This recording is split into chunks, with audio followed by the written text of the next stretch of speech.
Un- Uncouth Radio. We are live. We are on the air. We are in the house, and the house is packed. It is inauguration day. Want to send a quick shout out to our co-host Ron. Ron's not feeling well today, so everybody send some love and light to Ron. Hope you feel better, bro. Hope we can get you back next week. Man, I guess we just need to jump right into it. Um, Today is inauguration day. Let's talk about the ceremony first. Can we go into the farewell speech of Donald Trump and then go into the actual ceremony inauguration? Go ahead, Sheila. Hit him first. Um, it was funny to see Hollywood march out in such full force like today. It still seemed like a collective sigh of relief. It's not that we're in some perfectly utopian situation, but everybody just kind of feels like, thank God. They ain't start nothing. Nothing happened. Thank God. I still don't think we're out of the woods with that, but I'll take today however I can get it. It was just nice to see something. Even though Biden's kind of boring, I'm happy to see boring right now. I'm as long as it's peaceful, like I'm happy to see it. Yeah, it was just kind of a bit of a relief that it went over without any drama. It's a little annoying that they keep trying to comment on, oh, and Trump didn't do this, and Trump, like, he's been a bitch the whole time. Like, why is he gonna automatically just become this gentleman who stays to welcome Biden into the White House? All of us, like, why are you talking about this like you're surprised? He didn't leave a note. He can't spell. Like, how is any of this gonna work? But yeah, on a positive note, it was just nice to see the transition come through, go smoothly, and hopefully we can get some real work done. He actually did leave a note. I don't think he Oh, he did. did? I didn't see hear about that. Well, they said he left one. I bet you it has stick He figures. well, they said one was left. In my opinion, I feel like somebody else wrote it. Or like he don't Yeah. even know it's there. Like if he had Twitter, he'd be tweeting like I didn't leave a note. But I'd Joe have to. Joe said it was a very generous note, so it probably was some BS asking for a pardon. I don't know. Um but no, I got up early this morning because I've been depressed for 4 years straight, much like probably everyone else. And I wanted to see him get on the plane and leave. Like I wanted to see him like out. Like you need to go. Of course his speech was the same old like we did great. I love you all. Everything is great. His kids were crying because they about to go to jail. So that was funny to see. Melania was like, I hope the divorce papers are on the plane because I'm ready to sign them. Uh, let's move on. Um, and y'all know I have this. Well, y'all might not know, but I have this weird obsession with the football. Like like when Nancy like asked the Pentagon dude like what's up, like I really was concerned, like I really was invested in that because I also know that there's steps, like he does, it's not just a button that he presses. It's like the way they make it seem like it's like he just presses the button and goes. But there's a bunch of stuff that happens, like, first of all, we have to be in a real threat. Like, first, they said to the point where if he tries to be like blow up everything and everybody is like, no, like they have to resign before they do it. And he doesn't even know the stages. He just has the ability, the president just has the ability to make the call. Like, they have the ability to like say, yes, go ahead and do it. And then they have to give their special codes or whatever. So he wouldn't even know how to do it, first of all. But I was like obsessed. I've actually been obsessed with that for 4 years because I feel like thank God we made it through without a war. Like somebody would have surely blown us up. You talking about the nuclear China, football, they could right? take advantage. You say something? I said you talking about the nuclear football, right? Because I don't know if Yeah, the everybody nuclear knows. football. Yeah, yeah, okay. Yeah, the nuclear football. So I found out that there's several. There's actually several. One actually follows the vice president. So Kamala has one following her around as well. Um, But basically, it was like a handoff. Like he left early. The person with him, like they all left. So everything just kind of, he had his like three people that either he hired or somehow like none of the nobody was there. People were telling him no. They couldn't make it. Penn said he wasn't going to be able to have like time to do, but it was like 3 hours, and there's like no traffic in DC, so people could have made it if they wanted to. That's how I feel about it. But nobody wanted to deal with that negativity. I was very impressed with how, first of all, I was very impressed with how they made do with the situation from like what we have. To see everybody wearing a mask, to see everybody social distancing, it made me feel like COVID was like disappearing before my eyes. Like to see order, to see, you know, just the opposite of, you know, like he There was unison. the president has a low bar because Trump was such a low bar, but he like really brought it back up to like what we're used to, in my opinion, just from the ceremony. Just they had like a lot of little touches, you know, Kamala using Thurgood Marshall's Bible, like those little things, like a lot of the things that they really took into consideration. I thought it was really good. I've been watching it all day. Dame, you might not know, or you may not. John Legend was on when we first started. He probably planned that just perfectly. What'd you say? I said, was he standing up? I don't even know because I was looking this way. If he's on the piano, I'm cool. It's when he's standing up. That's one of. Oh no, he wasn't on the piano. He was singing. Why? No, He he was was not sitting at the legend. piano. He was Oh, at- he was sitting at the piano singing. All right, then we Was he good. at the piano? Okay. So yeah, I just thought it was good. It was very positive. I know everybody is like, you know, all these things need to happen ASAP, blah, blah, blah. Y'all also have to know that a lot of this stuff isn't normal. It's not normal for a president to come in office and start signing executive orders because the previous president has just effed up so much that you just have to just start right away. Like, let me just make this clear. Because actually executive orders and pardons and commutations, like they weren't meant to be used in bulk like that. You know, so the fact that he was able to do that for those few things, I think is great. I think they said he signed 17 and 9 of them were undoing Trump stuff. So, Wow. you know, to be in office for half a day, already getting us back into the World Health Organization, the Paris Accord, the, you know, things he did with the Muslim ban, the pipeline, the other thing he did, that Trump did just to undo the whole like equality thing for like minorities and black people, like in housing, like that was just for no reason.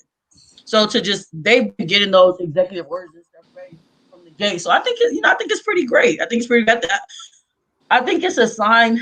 You know, Kamala had to go in right away and swear in senators. She just, you know, they're just like, okay, we partied half the day, but like we really were getting some stuff done, and I can appreciate that because there's a lot of work to be done, and they know it. Yeah, I do recall that, you know, when he was even speaking about it, like once he won the election, like he did say that going in, they were going to hit the ground running. So I think if anything, that was a good sign of what is to be expected. At the same time, it's an early moment in which you can kind of see him staying true to his word.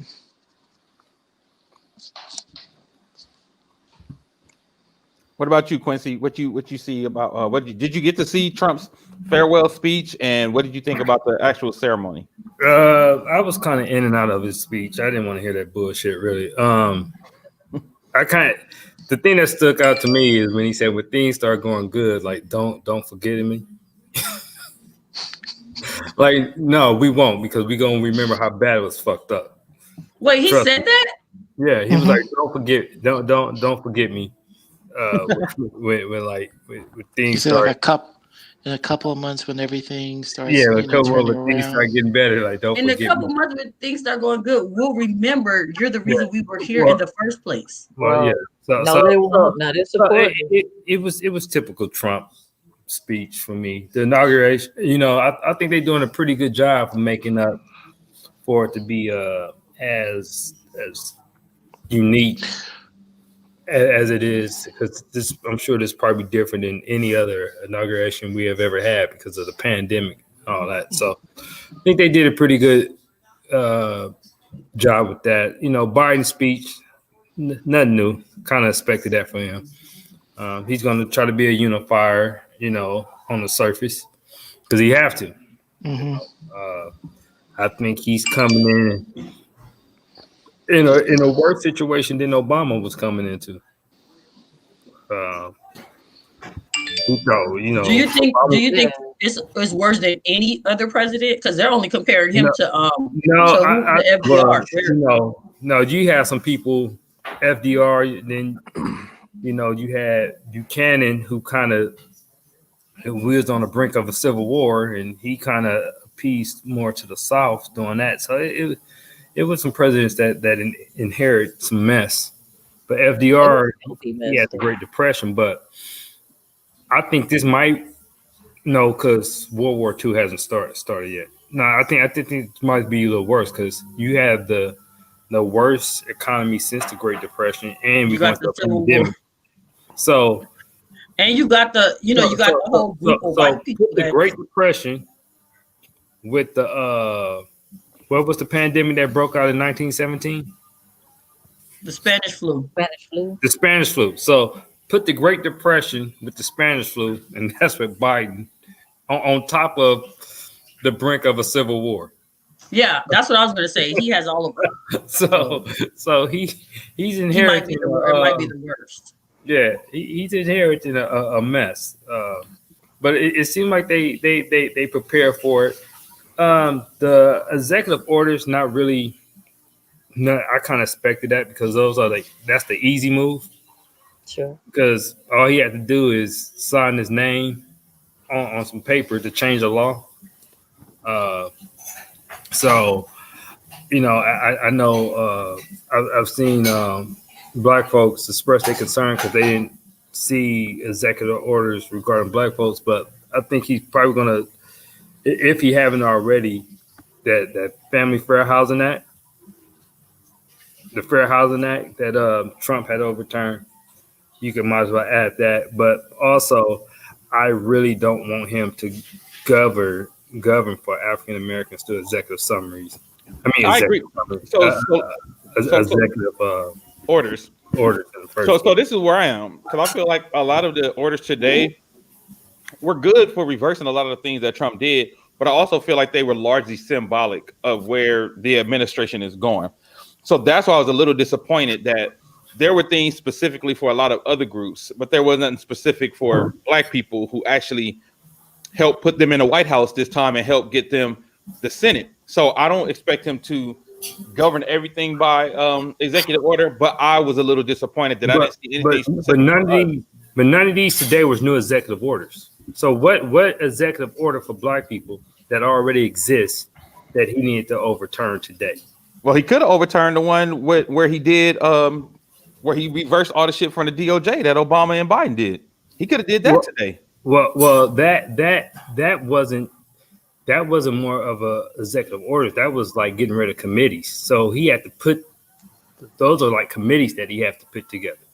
And I think that they said they were going to they want to completely do that department. Like they want to make that department like a department.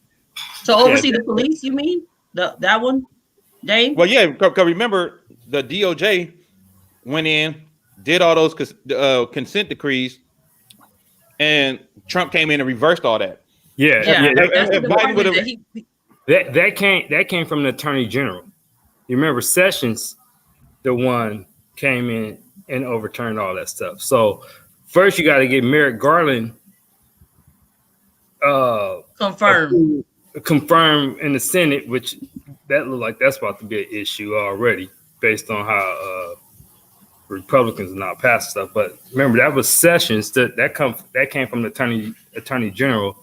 Those wasn't executive orders.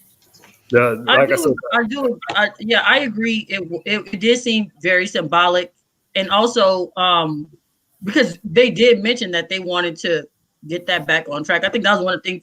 I think that was one of Joe Biden's things. But the reason that they're having an issue is because they wanted to do a quick confirmation, just in case people don't know. So a quick confirmation is when they try to people who they know who don't have any issues, they just go ahead and all sign it. But for a quick confirmation, they need 100% of the Senate. They need everybody. For a regular confirmation, which that's what a lot of them were doing on the first day. Like Trump had two people in his cabinet, his inauguration day. Obama had 6 or something like that. So they weren't hero because Josh Hawley. But eventually, in order to confirm, they just need 51. They just need the majority. So they're not, it may just take a little longer because some of the Republicans are stupid, but it's just that they weren't getting the quick confirmations that that they were hoping. None of those executive orders were new today. All those were things that Trump had overturned from Obama. So I get that, but I'm just saying, like, I feel like there could have been one piece of red meat they could have threw to us in today's executive orders. Only because, like I said, specific to the Dreamers and Hispanic and the Latino community, they got not only the Dreamers have been protected, but they also got non-documented immigrants are also now going to be counted in the census, which means they'll be able to get benefits in certain places. Like I feel like they were covered there. I feel like they did a good job with, like, reversing the things, like you said, that will affect everybody. But none of the stuff was new, though. No, I understand. I understand, but I understand that. I'm not saying that nothing was. But executive order today was new that didn't, because there's no executive order for Black people that's like there, that's out there for like Muslims, like the Fair Housing Act doesn't say Fair Housing Act for Black people. Wasn't the First Step Act executive order? Was that voted into law? That was law. All that was law. So like I said, today was the easy work. And then the Senate already have bills that's been passed. I mean, the House that the House have already passed that should be sitting there. The John Lewis Act, all that stuff is already there. So they should be able to get the ball rolling real quick on those. I mean, I'm with that. Like for me, I'm just keeping a close eye. I ain't letting shit slip by. Like, honestly, like this go around, I'm keeping a close eye on everything. I'm not letting shit slip by. I'm paying attention to every single thing that happens, every bill, every executive order, because look, we have saved democracy's ass so many times, and I just feel like it's time to pay back. You know what I'm saying? Like, I feel it's time for us to get some payback. And like even on the thread today, and I feel like this is what they feel. What some people feel like. I don't want to say what some people feel like. I was on the thread with a Black dude, and he has, a few friends that are white or not Black. And I was like, I hate to be that guy, but I still didn't see nothing specifically for African Americans in these executive orders. And then, of course, the first thing they hit me with was, well, these things affect everybody. And I'm like, but that's what they always sell us. The shit that's going to touch us affects everybody when everybody else is getting shit specifically. And then the next one was the young lady said, well, y'all got Kamala Harris in today. And I'm like, word. So you really think like, oh, you got a vice president. So ain't that good enough for Black people today? You see what I'm saying? So that's what I feel like. What was that executive order that he signed today regarding racial inequality? It was just an act, I guess, to have them have more funding for the federal government, to do more with like the racial financial gap, and to look more into issues, with that. But if we were having this conversation like a week, I could see it's been like 4 hours.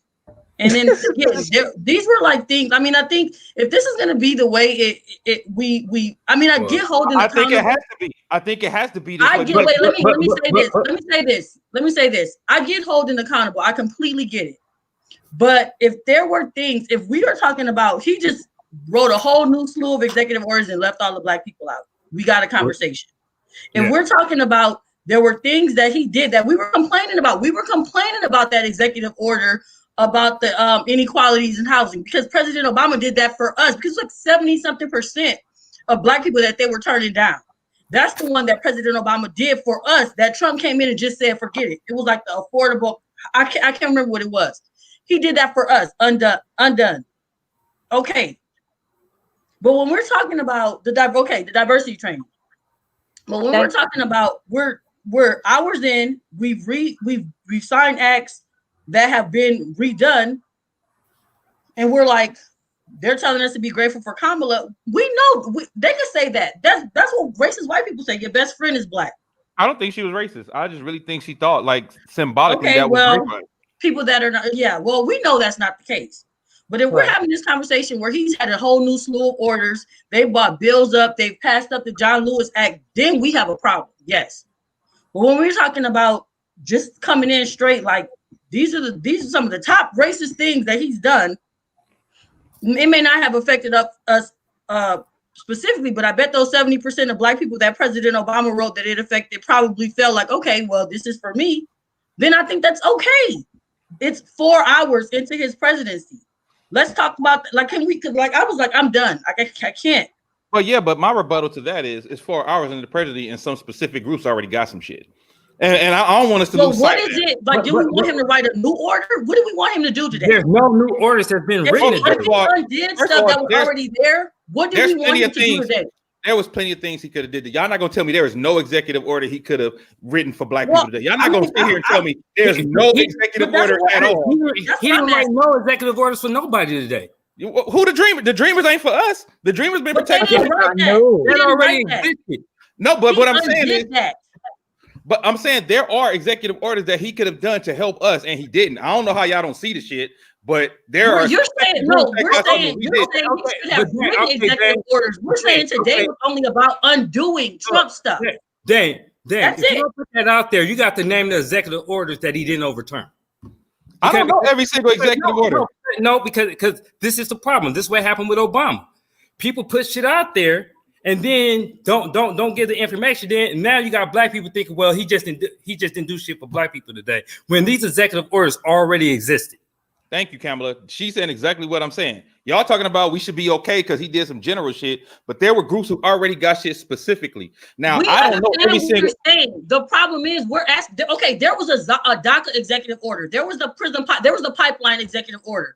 Which one did we need him to overturn today? Which one are we complaining about today for us? That's Like I said, it. That's all I want. No, like I'm I not said, I saying don't know all the rewrite executive. something. I'm not Only saying there reason- wasn't. hold I'm on. saying I which can one are only we talk about the complaining about? executive orders he changed today because we know there are a ton of executive orders. So I can't talk about every order he didn't change. That's like a super fallacy ass argument. Let's talk about all the argument, all the executive orders he But in didn't change. order talking about what he to actually argue changed today. about, in order to argue But that he didn't Dame- do anything, then we need to know that there was something that he could have done, right? In order to say he didn't do this. So he could have did executive order to extend the Voters' Right Act today, right? Okay, so you wanted him to write new orders, Yeah, right? So you're saying Yeah. this is the argument. If We're just saying that's all gonna we're give us saying something is all we're specific, yes. saying is the orders that he did today were just undoing. You're They saying he already wanted existed. extensions Nothing or was rewritten written. orders, which I don't have a problem with. I get that. But what we're saying is the ones he pulled out, and I think actually you saying that they were symbolic to me, I think that's what actually makes the most sense. That's what I actually think makes the most sense. I think that's why he did that. Today's inauguration day. Let us get back. He did the thing for minorities. He did he hit the climate change. He hit the World Health Organization. He hit all of those points. Now, whether or not you feel it affects us the most, that's a different argument. Or whether or not there's one that we can pull up and say, you know what? Yeah, maybe he could have done this. Trump did over 200 some executive orders. One of them he did so you can't kill buffalo in Alaska. If he would have signed that and there was a Black one sitting there, then I would have a problem. But in order to, we have to say which ones we would have wanted him to do instead. That's all I'm saying. That's all I'm saying. Yeah, it just seems kind of futile to like argue about what he could have done when you're looking at what he actually did. And Right. if it's already established that he was just reversing things and not writing anything new, it seems like a waste of time to be mad that he didn't take the time to specifically write something new for us today.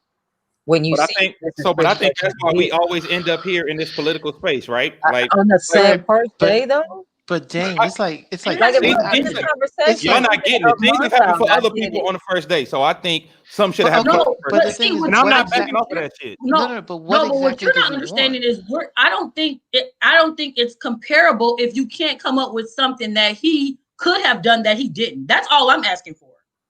Or And if there he might be actually something wrote out there. something new for But if somebody he's else, starting he to didn't write write stuff new out things. for people, if he's rewriting DACA, if he's doing all this, then okay, yes, of course, yes, for sure. But if there's nothing that we're like, okay, this is what he didn't do after 4 hours. No, he didn't rewrite any new executive orders. He didn't do that for anybody. I think Trump figured out what was the best thing he could do to hit the minorities, and he saw that 70% of Black people were affected by housing. He undid that, and to immediately redo it, boom. Another one that he hasn't done. Okay, how about this? Student loans disproportionately affect African Americans and African American women the most. We always talk about how women are the most highly educated group in the country, Black women, right? We always talk about that. So we obviously have the most student loans. So he could have been like, the moratorium that he wants to do is to extend student loans until September. The whole thing that's on there. He wants to do that. That's part of the bill. But he could have done an executive order but it would have been a new one. It would have been a new one. I mean, I'm not arguing about what you're saying. All I'm saying is, if I could even for an example, if we knew that bill, that executive order that he redid disproportionately affects our people, 70%, which is pretty high, which means to me that we're being targeted. That's what that meant for that housing thing. When I saw 70%, to me, that means they're basically doing it against Black people. When I saw that, I felt like if he would have skipped the other ones and not done that, okay, then what's going on? Because it's already there.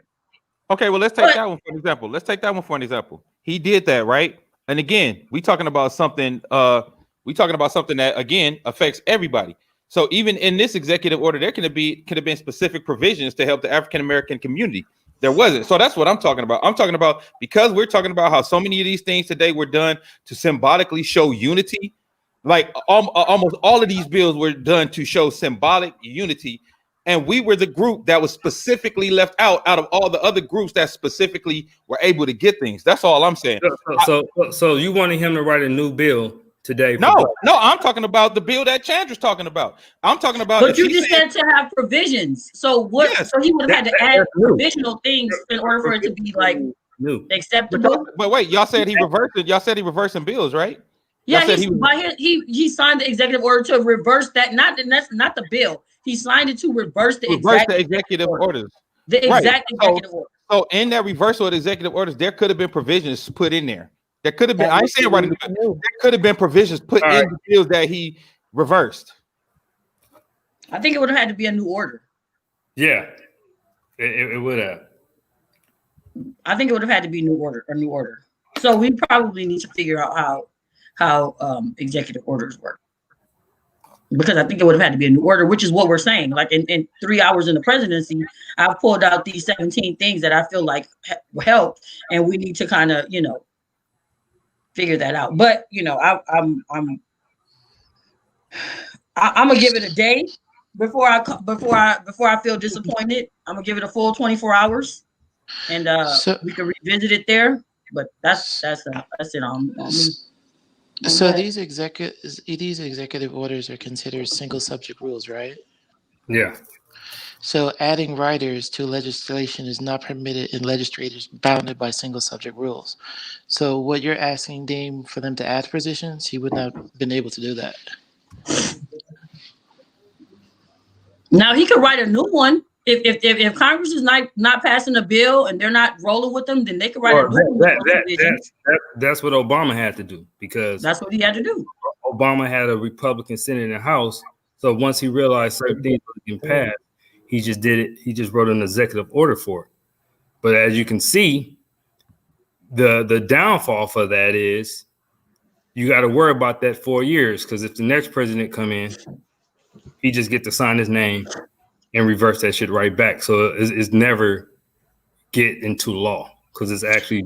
So this is why bills are so hard, because, we saw that tweet from Representative Omar, and she was saying, they need to sign this into law so that we don't have to worry about this every 4 years. Because he could just come up with something like, what, all y'all in California, like, whatever. I don't know, something stupid. I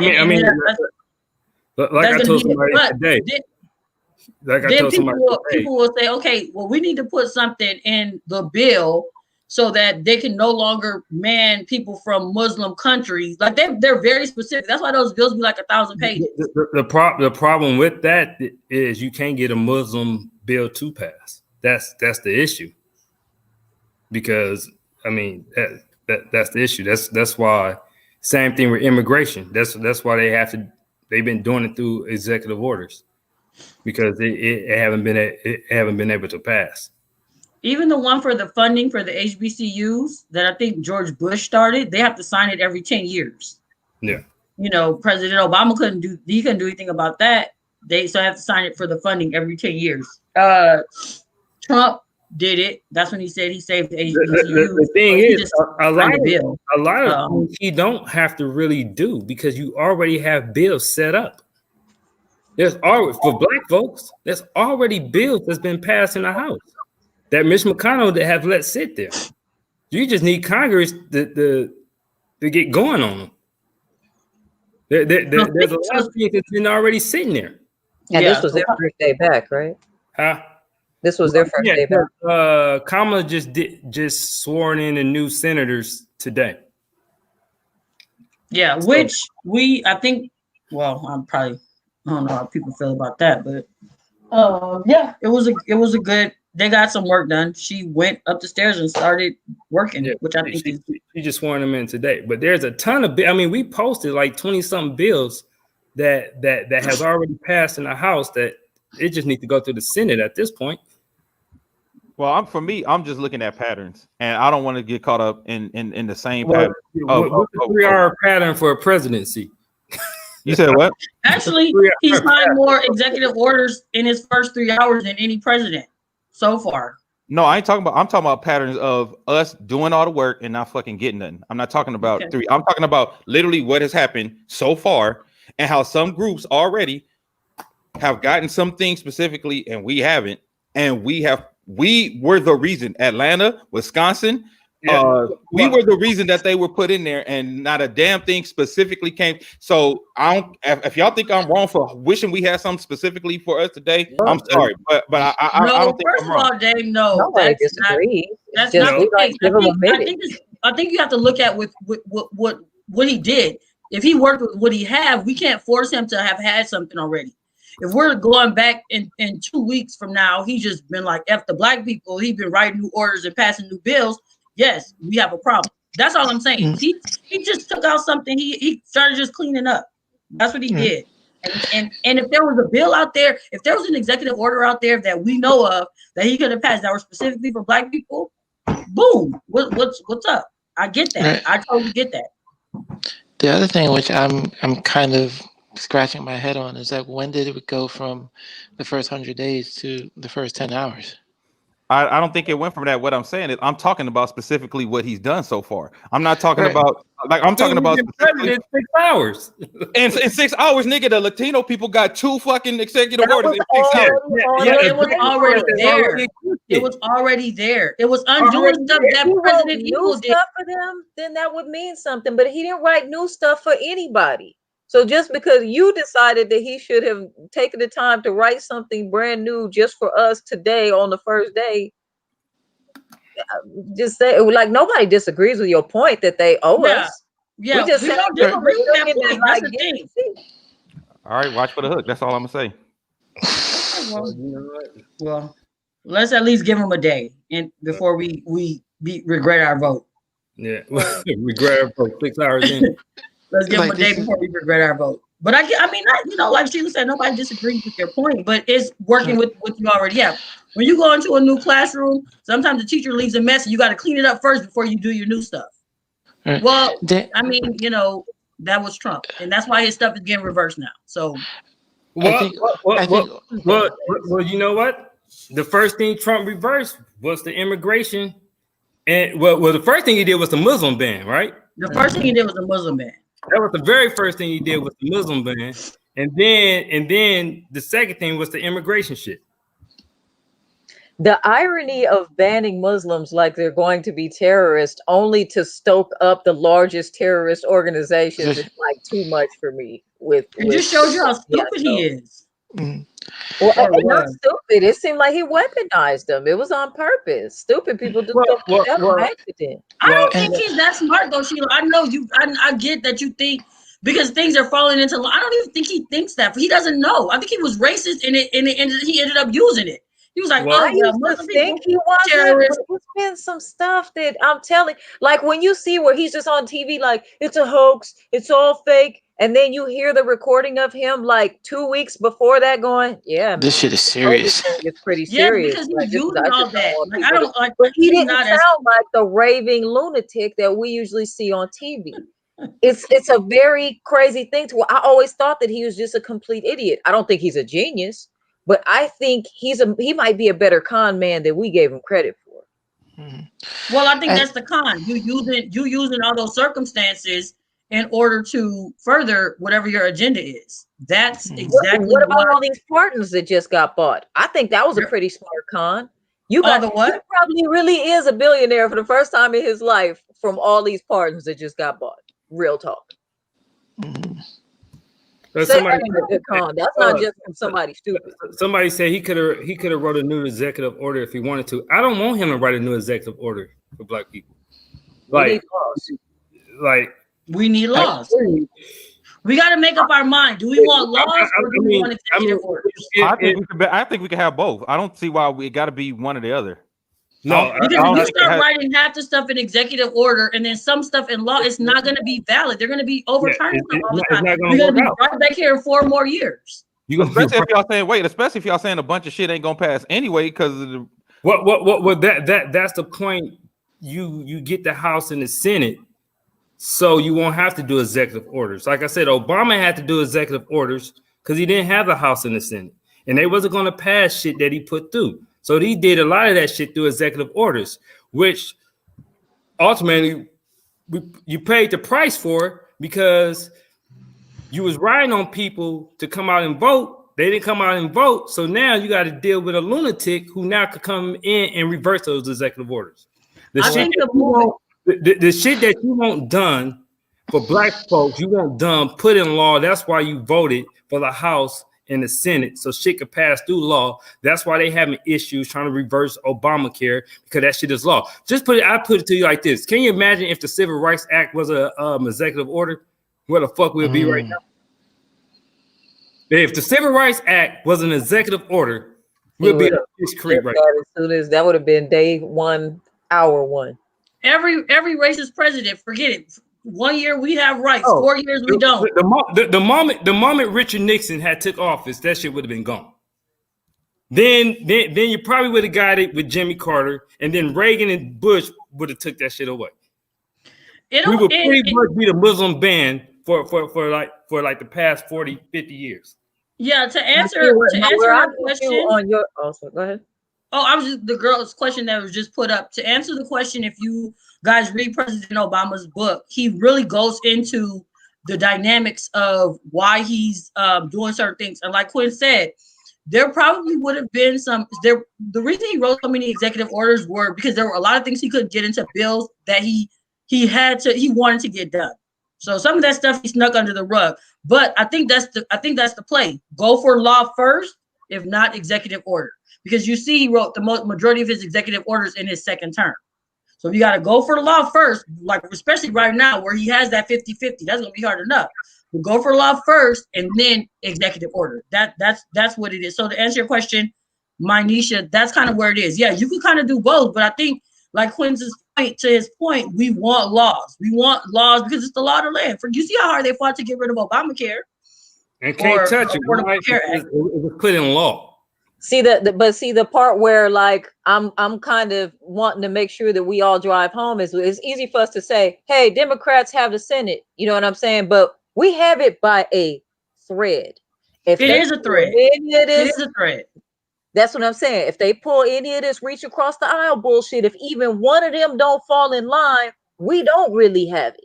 You know what I'm saying? Yeah. And we got to put the kind of pressure on them and be in their grill from day one. If you're not standing together and y'all don't find a way to stand strong like those Republicans were, then we need to replace you. 100%. 100%. I can't forget. Damn, what's his name? He's the black dude, South Carolina. He's like Clyburn. Clyburn. He told Biden that. He said, "Look, when it's time, reach across the aisle and see if Republicans gonna ride with you, then fine. If they don't, then you got to move on without them. If the shit don't pass, then you do the executive order. Executive order. Yep. Because I mean, and I didn't even know that he said that, but that's pretty much what President Obama explains in his book. Like, I'll try it because I want, you want political capital for when you're trying to get big things. But if not, F y'all, let's go. Black people. And we'll worry about that reparations, to determine what you do with it, Mhm. So we'll see. I mean, I think had we to just first have to, disinfect the White get House. together and draw out clean maps for us, for everybody, and even including myself, on specifically how do you apply that pressure and how do you keep that pressure on a local level. Well, yeah. You We all got to be in tune with our local officials, because if Yeah. somebody, I mean, even if you know somebody somewhere else that shit, let's say people that's in Seattle, and you hear that the person up there, you call your Seattle folks like, hey, y'all need to check that nigga up there because he out here tripping. Like I said, I'm gonna be on, like, we got to get rid of Dianne Feinstein. That's like my thing. Yeah, she's up until 2025, but she definitely needs to go. Yeah, she need to go. Tell you the truth, something that I think Justice Stevens need to Breyer He's need to 84. He's 84. They needed to take a lesson from our girl. Now, I know. Let's get into these pardons. He came up on them pardons like that. I think that was the smartest thing he did this entire. He came up because I know Lil Wayne alone. Hey, I didn't know you could do that. Wait a minute. Hold up. I didn't know you could charge for pardons. You're not supposed to. I pardoned Kodak Black. I was like, what? I Okay, wait. First, wait a minute. First, before we start, let's tell everybody the difference between commutations and pardons, because people are now saying Trump did more for Black people because he gave two rappers. He gave two rappers a pardon, so now he did more for Black people than Obama. No logical Black people are saying that. So, pardon and commutation both is under clemency. Commutation is pretty much you completed your sentence, but it would still show that you have that you was arrested for whatever it was. Pardon is we completely forgive you. You're bad. You never did it. So when you hear about them like commuted sentences, they pretty much say, okay, yeah, you're supposed to do 20, but the law has changed. Like Obama was doing this. Obama was like, well, people don't get 20 years for this no more. So if you already you did your sentence. So you're now released, but it's still going to show a conviction. Well, they did like a committee. So they were actually they were actually looking into it, which actually, to be honest, if Trump really wanted to care, he could have really done that, because so many of the marijuana laws and the drug laws have changed within his time. If he would have done what President Obama did, for sure he would have let out a lot of people. President Obama commuted over 1,700 sentences, or over 1,000. It was like either 17 or 13. It was 1,800. And he pardoned, I think, like 174, something like that. But he commuted more sentences. He pardoned 212. He commuted more sentences. You're supposed to use pardons for. Huh? No, you're not. Yeah, that's what you're supposed to use them. I mean, I feel like, well, you talking about for President Obama? Well, in general, pardons, the Constitution doesn't really, executive orders, pardons, vetoes, and commutations, they're really frowned upon. It's considered like an abuse of power. Like that's why they do it at the end. That's why they do it at the end. Like Bill Clinton was late to his inauguration, pardoning people. Like, you want to pardon you? And I don't think he was paid. I think he just wanted to be nice to everybody because he had that power. But Bill Clinton, that's what I mean when I say that's what it's supposed to be for. Like, make somebody's life better. Like, this nigga then went and opened up Castle Grayskull and let like every Disney villain, every He-Man villain, like every single villain out. And I'm like, dude, did you? It was even worse than some Italian cat. where they didn't even show a record of him being convicted in the United States. How that work? Because he paid $2 million. He figured it out, I guess. Hey, but you know, I know Trump came up. Think about it. He pardoned. He was charging $2 million. So people, 75 people. I told you, this is probably the first time he really is a billionaire. He probably didn't even do it smart. That nigga probably let him cash app him. But you know, I hope, yeah, right. Like, and don't send it through like Bannon or like Ivanka or something. Like, okay, but what that means? Do we now look at Lil Wayne's situation? Was Lil Wayne being smart, or do we still look at him as, you know, a coon? Well, I look at him as, well, I think he was being smart, but also he has a history of the dumb shit he was doing too, right? So that's not like the first time. Because remember the interview where he said there ain't no racism because he was a black man being interviewed by a white woman and a white person was filming him. So I think outside of what he was doing, yeah, it was smart for him to do it at the time that he did it, yes. Right. But I don't think that was only because he was being smart for that. Our attitude about him is not only because of that one instance. Besides, Right. you paying $2 million, like I shouldn't have to suck up to you. I'm giving you $2 million. I'm not about to go on TV and tell everybody you know, you're the greatest or whatever he did. I don't know. But we talking about Trump though. Yeah, we talking about Trump. For Yeah. black person, he probably did like, oh, okay, you got to hit this platinum plan. That's true. That's true. Because remember when Lil Wayne, like you could kind of see the writing on the wall with it when he sold the masters for what, 100 million? He knew he was gonna need it to get that pardon. That's why he was paying before he went in. I think he did that because he wasn't sure at the time. Like, No, I think he knew he was gonna get pardoned. Look, you gotta look what Trump did to the Tiger King. We haven't even got into that. That right there. Because Trump took money, had people set up with limos, hair appointments, and he didn't pardon them. That fool had a glam squad. Right. That's why it's kind of hard to hate him sometimes. It's so hilarious. It is not above Trump to take your money and not pardon you. But do y'all think I don't think he took the money. I think something happened. I think maybe the middleman took it. I don't think he's that blatant. Look, you cannot be that Really? I don't know, Sheila. I don't know. Somebody from that administration gave you good. And the exchange, they got a limo, made a hair appointment, makeup. They was ready. Somebody told them they had it. Somebody told them they had it. You don't know what they make hair appointment. He's been known for like 2 weeks. That Niggas don't make hair appointments unless they know they finna go. Right? Bro. In the pandemic. And then You know it's hard to make hair appointments. they even set it up that his boyfriend not see him until he go get the makeup and hair done because he didn't want to see his. So they made the boyfriend wait. His boyfriend was gonna go to the prison because they had the shit already set up. You don't have all that set up unless somebody was like, "You're good." Yeah. The limo was like. Remember when we said you was good about that? So what do y'all think happened? Do y'all think why out of all people did he diss? Because he could have done that with anybody.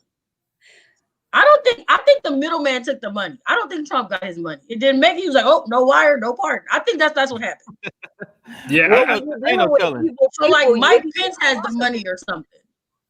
Like whoever was supposed to collect it from the Tiger King, it was like Tiger King, Trump. This person has it. So I think it's Mike Pence. You saying so it never got to Trump. So we give Trump. Never got to Trump. That is actually a well thought out. I think Trump took it and was like, fuck y'all niggas. That's what I think. Why though? Why out of all people he took everybody else's money and did the pardon? Hey, look. I'm sorry, he's hilarious. Because Chandra, Tiger King. I think Trump was with it and then was like, oh, he doing this to go see a nigga? I'm not pardoning him. I don't do that. That's not what we go. Hey, Quincy, I think it's that. And if you really think about it, somebody told him Tiger King got the chance to be him. A nigga with a tan, fucked up hair, a criminal who was running for office and all that shit, and he got way too popular. Oh, yeah. That's a legit statement, though. Yeah. Well, the homophobia angle, I could get down with. Because he's in jail. What is he gonna do to me? and took his money. But I think Trump was like, "Oh, this nigga gay? Ah, nah, that's And not he what probably we do." still a Trump supporter. That's how messed up in the head they are. I don't really. Speaking Yeah, of, because he had all that setup, I think Trump took that money. Was like, I'm out. y'all think he took it, huh? Yeah, well, yeah, cause I think he's more afraid of Snoop and Lil Wayne than he is his Tiger. Okay, because I was gonna say, why y'all think he didn't do it to the black people? Because he could have done it too. They But I game guess they banging. got people on the outside. Yeah, because Yeah, game banging, like, yeah, You you they be like, nigga, we can still touch it. nigga. You All play the with, Tigers who got is Tigers. yeah, Yeah, like you got the Secret Service, not the kids, nigga. You take Gary O money if you want to. They're If like, they was done using you, you always got to pay up, boy. And it is Well, the hilarious. Glam Squad has me Hey, dead, man. speaking of Harry O, I mean, I actually thought that was a great thing. What? I know Snoop had to swallow some pride because Snoop was on Trump's head for 4 years. Right. But I don't know what happened with Snoop. well, you know, Harry O was Dame, you the music person. Go ahead. Yeah, Harry O was the original. He was the original person who actually owned Death Row, and he actually helped Denzel Washington get his start in acting. Like he put Denzel in his first play. And he used to do a lot. He was like the original hood Tyler Perry out here. Like he would do black plays and rent out the Wilshire Ebell Theater and all that. And he was, you know, allegedly a kingpin. And make sure I say that. Well, he out now. technically not anymore, right? Yeah, but I'm still gonna say that because listen, it's Yeah, Harry he's O. free now. Yeah. We don't want that kind of smoke. Yeah, so he was allegedly a kingpin. So he went to jail, and he put Suge in charge of Death Row while he was in jail. And so basically, he helped Snoop and all of Death Row get started. So they went to Trump in the last minute to get Harry O out as one of the pardons, which means, you know, of course, like Quincy said, they probably paid, but that also means that Snoop probably had to eat some crow in order to get him out. Yeah, because Harry O been in like 30 years. Like, Yeah. damn. yeah. And he wasn't due to get out till 2028. Yeah, I don't think none of them pardons happened for free. Oh, I don't no. think he did one of them. I think the one that was for free was his homies, like the Roger Stone one, the ones yeah. who went to jail for him. I think they got out for free. The ones who went to jail Yeah, for him. Steve Bannon. Well, in a way, because they had the shit on him. So he had to pardon those that actually had dirt on him. Yeah, so Yeah. but yeah. That's what Yeah, I think his situation is with Mike Pence. I think he just got dirt on Pence. I don't think Pence would No. be that loyal. I think No, Pence is party over everything, like a lot of these other Republicans, honestly. Yeah. I I think agree. he got dirt. And on I that nigga. think And even I if he talk about agree. party over everything, after he done sent niggas to the Capitol talking about hang you, I think that loyalty would have still gone out of the door. No, I don't. I think it because it was so close to him leaving. That's why he started doing like presidential stuff. Like that's why he's the one that called the what's the name? I think he started being like, okay, I can't do certain things within the Constitution. Like this is who I think. I agree, Dame. I do think that he was very much so like I'm gonna follow you to the end. But that end got real cut off close when they started bringing that noose and calling for him, and that's where he was like, that's why. Yeah, but and as crazy as a guy, he still was like, we shouldn't impeach him. You know what I'm saying? So that's why I say I think he's party over everything. Him, Graham, and Cruz, like all of them. Because the reason that he said he couldn't impeach him some was little because boy sex tapes on him or something like that. Like I think it's their obsession for white power, like them losing power. I mean, when you get to the root why they really sold their whole fucking souls to Trump, it's to stay in power. That's what this whole thing is about. And despite white folks becoming the minority, they feel like although we are the minority, if we have power, we can still control the courts. That's why that's what they've been doing. Yeah, because if we could still dictate the laws, we can still have the control and the power. Because their biggest fear, and the reason why all this shit came about, because Obama was like, "Oh, these niggas catching up." Like they finally got one in. So and then Kamala doesn't help that case at all because they see her as the, you know, they know we don't know how long if Biden's gonna make it through this term. You know, I mean, he's 78. He's 78, Right. and cancer runs in his family. So there's a chance that I mean, you talking about a 70-year-old man 4 years from now, who knows? But so the grasp for power with them is because they feel like the only way they can really stay in control is by staying in power and dictating the laws and courts, etc. And that's why they sold they whole party to Trump. What they did think Trump was smart enough to do is really hijack their fucking party, because that is not the Republican Party anymore. Well, I don't think that he actually planned that. I think that shit just happened. He didn't. In one of those books I read, pretty much like I said, he was already like he thought he was gonna be done after the Billy Bush tape. He was planning on doing Trump TV. Kellyanne was going to start doing the circuit and all that stuff, but then he started realizing the whole time there like I said, Steve Bannon was his kind of like the mastermind behind Trumpism. So the whole time they're like tripping out that people like, wait a minute, more people are catching on. Like they really did not believe that they were going to be this successful. He never believed he was going to win the presidency. Even the night that he won, he was crying. I disagree with you that this just happened on accident. And the reason that I disagree is that I think there's a reason that when you talk to a lot of these Trump supporters, they all drop I don't care if it's rich ones or poor ones, they all seem to drop the same taglines. And I think that if you look at a lot of, like, I know that there's like some major news station, it's not necessarily like one station, it has like a whole bunch of substations. I think that they mentally program these people through all these different stations to where they repeat the same things over. I think it's literally like a form of mind control that they're under. And they have been programmed into being this ride or die with Trump.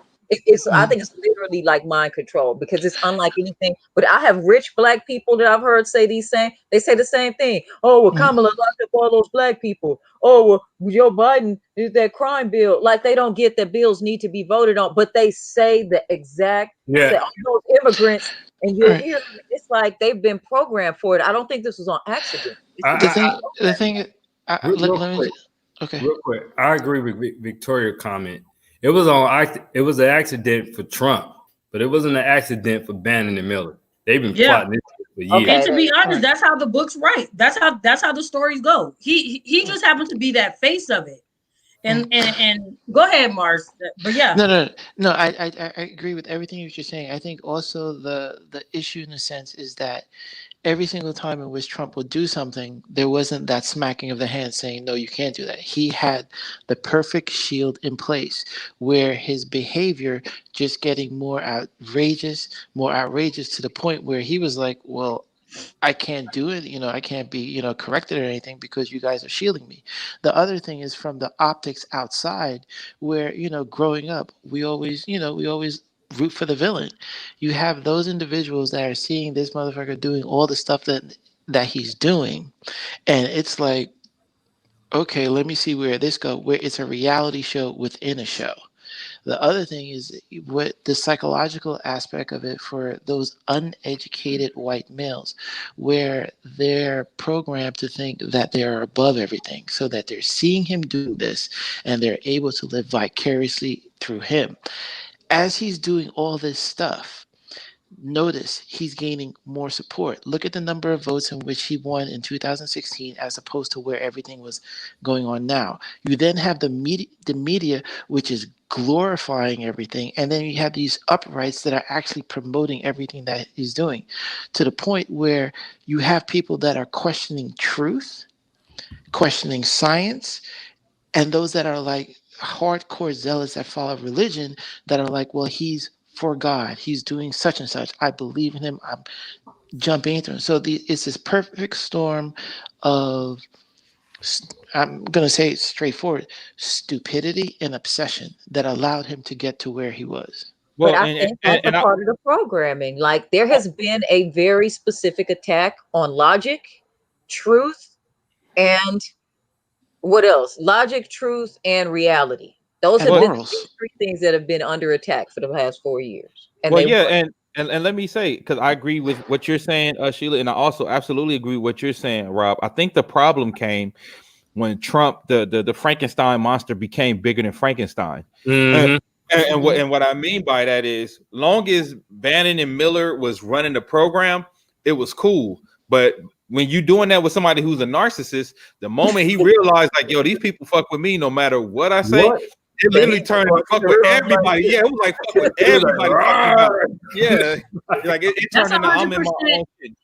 That's 100% with one of the guys were saying. They were like, at one point, Steve was like, "This is not what we, this is not what we talked about. This is not what we do." He was very disturbed that Ivanka and Jared had so much say and power, and he thought he was like what did they call the Frankenstein? He thought he was that guy, and The mad until Trump, scientist behind it. Trump showed him like, no, like I'm the one with the power. I got the face and the voice. That's when that was it. Well, I think because Trump realized, oh, they're not really following my policy; they're following me. You know what I'm saying? Like, and once he realized they're following me, he didn't really give a damn about policy. Because if you really think about it, the last 2 years, he wasn't really pushing policy. He was pushing himself, like going back doing rallies. This nigga just started running for re-election 2 years in. Hey, Day, and to back up that point, I remember during the runoff, they had asked a Trump supporter like about voting for the two Republicans. She's like, I don't care as long as they support Trump. That's who I'm voting for. Hey, breaking news, real quick. Just saw this on Twitter. Biden's Secretary of Education has paused student loan payments and put interest at zero. Yeah. Did they do it? Oh, you know what? That's The another next thing. move- Say whatever you want to about doing something for black people. He just did something for this black people right here. Right. You know, Right I was gonna say here. that because it was even. Did they give a date, Quince? Did they say September 30th? No, they just saying the next move is for them to decide how much they're gonna forgive. But they want, because what I was the gonna forgiveness is part of that big $1 trillion bill. Yeah. That he has. So that's going to determine, because there's still some debate. There's going to be some debate on that, because Biden campaigned on 10%. I mean, not 10%, 10,000. 10,000. But you got the more progressive and some moderates that's pushing him to go for 50. So or if they end up around 30, I'm good. that's what I said. If they can meet at 30, I'm good. They end up around But 30. you know what? Well, you guys, honestly, we need to also please set our expectations with that, because like Quinn said, we got to hold him up to his campaign promises, what he said he was going to do. Because I think I was doing some research on that, and it's some very intricate things that happen with the student loans, because it's federal, that's also considered spending, and Congress is the one that controls the spending. So there's only so much that he could personally do, but I'm looking at that 10,000 because that's what you said, and if it's more, even better. But that's the thing. He ran on 10,000. That's fine, but we have elected people that's in the House, that's in the Senate, pushing for 50. What we voiced, like, okay, yeah, remember, yeah, he pushed 10,000, and we voted for him. So we're asking you to tell him, hey, can he meet you at 30? We want 50. Fuck it. You know what? We want to. Matter of fact, we want to dismantle, but we're gonna be realistic. If he can meet you at 30 or 40, can you? And then you tell Karen Bass or whoever your elected official, that's what you go push for us. Although he's at 10, can you go there and push him more than 10?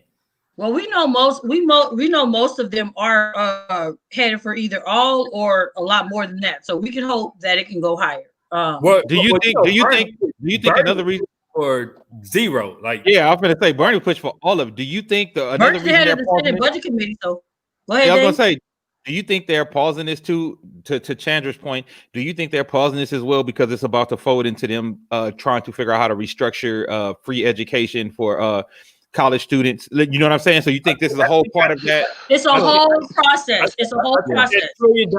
I think he has given his frame of what he wants. So I think what they've did is, in the meantime, we're gonna pause these payments, put things at zero, put interest at 0%, while we go figure this out, because I still think there's about to be some back and forth of how much to forgive, how much not to forgive, and then but from what I was hearing, that Biden was already talking to Republicans on the low for like the past 2 months. So when we was wondering why he's so damn confident about things, they said he was already already been talking, but they were so terrified of Trump. Well, what I read in President Obama's book about the what's that thing, the Recovery Act bill, he was basically talking about how he had to court these senators, like how he had to, use whatever. He said he got about 90% of what he wanted in the bill, because there were actually 2 Democratic senators that were like, we want this. And some stuff, you do some. That's the shit that scares me with these. I say they not. I don't know what type of Democrat, but they became Democrats because they hate Trump. Those people. Yeah. That's my concern with them.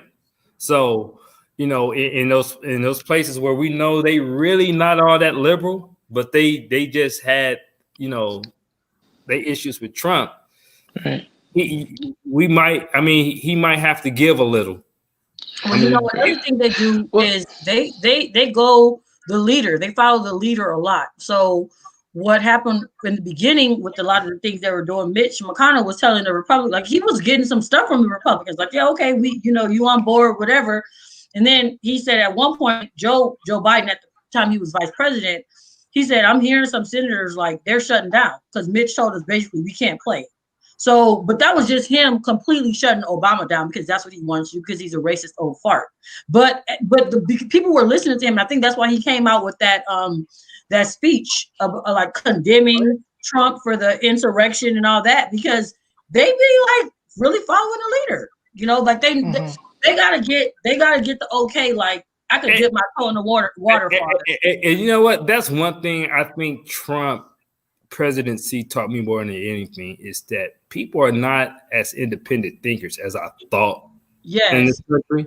True. Like I really thought like folks like, cause we have the freedom to watch whatever you want to watch. Just not like certain places, North Korea and Russia, where you can only watch one channel and shit, and all type of other places.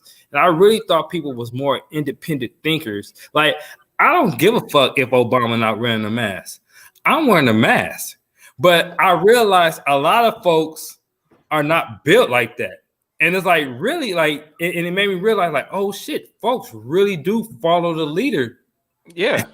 But let me tell you, there's been real scientific proof. There's been real scientific proof that a big part of that mindset being so normal now is social media. It's like, it has literally rewired the way that people think to where they need to be liked so badly. They need that kind of attention. They're just more prone to go with the flow. Like it's literally like they mentally reprogrammed our whole generation, the generations underneath us. And you know what? I want to address. Willie said Republicans. A lot of them have no brain of their own at all. Not a lot, but I also feel like that about a lot of the really, really drastic Democrats. A lot of them is going to take the word of the Democratic Party and that's it. Like there's only a few people. Like I don't know a lot of people who will be like, I'll watch what's happening on this side and on this side and make my own choice. I'll see what they're doing specifically. So the problem comes is because Trump and his administration was so bad at it.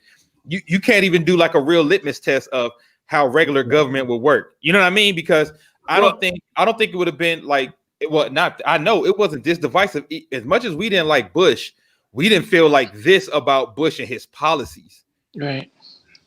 Yeah, well, you know what? Well, that's the downfall of having a two-party system. Yeah. Unfortunately, especially I just say for Black folks, we got to go with the least racist party, which sucks.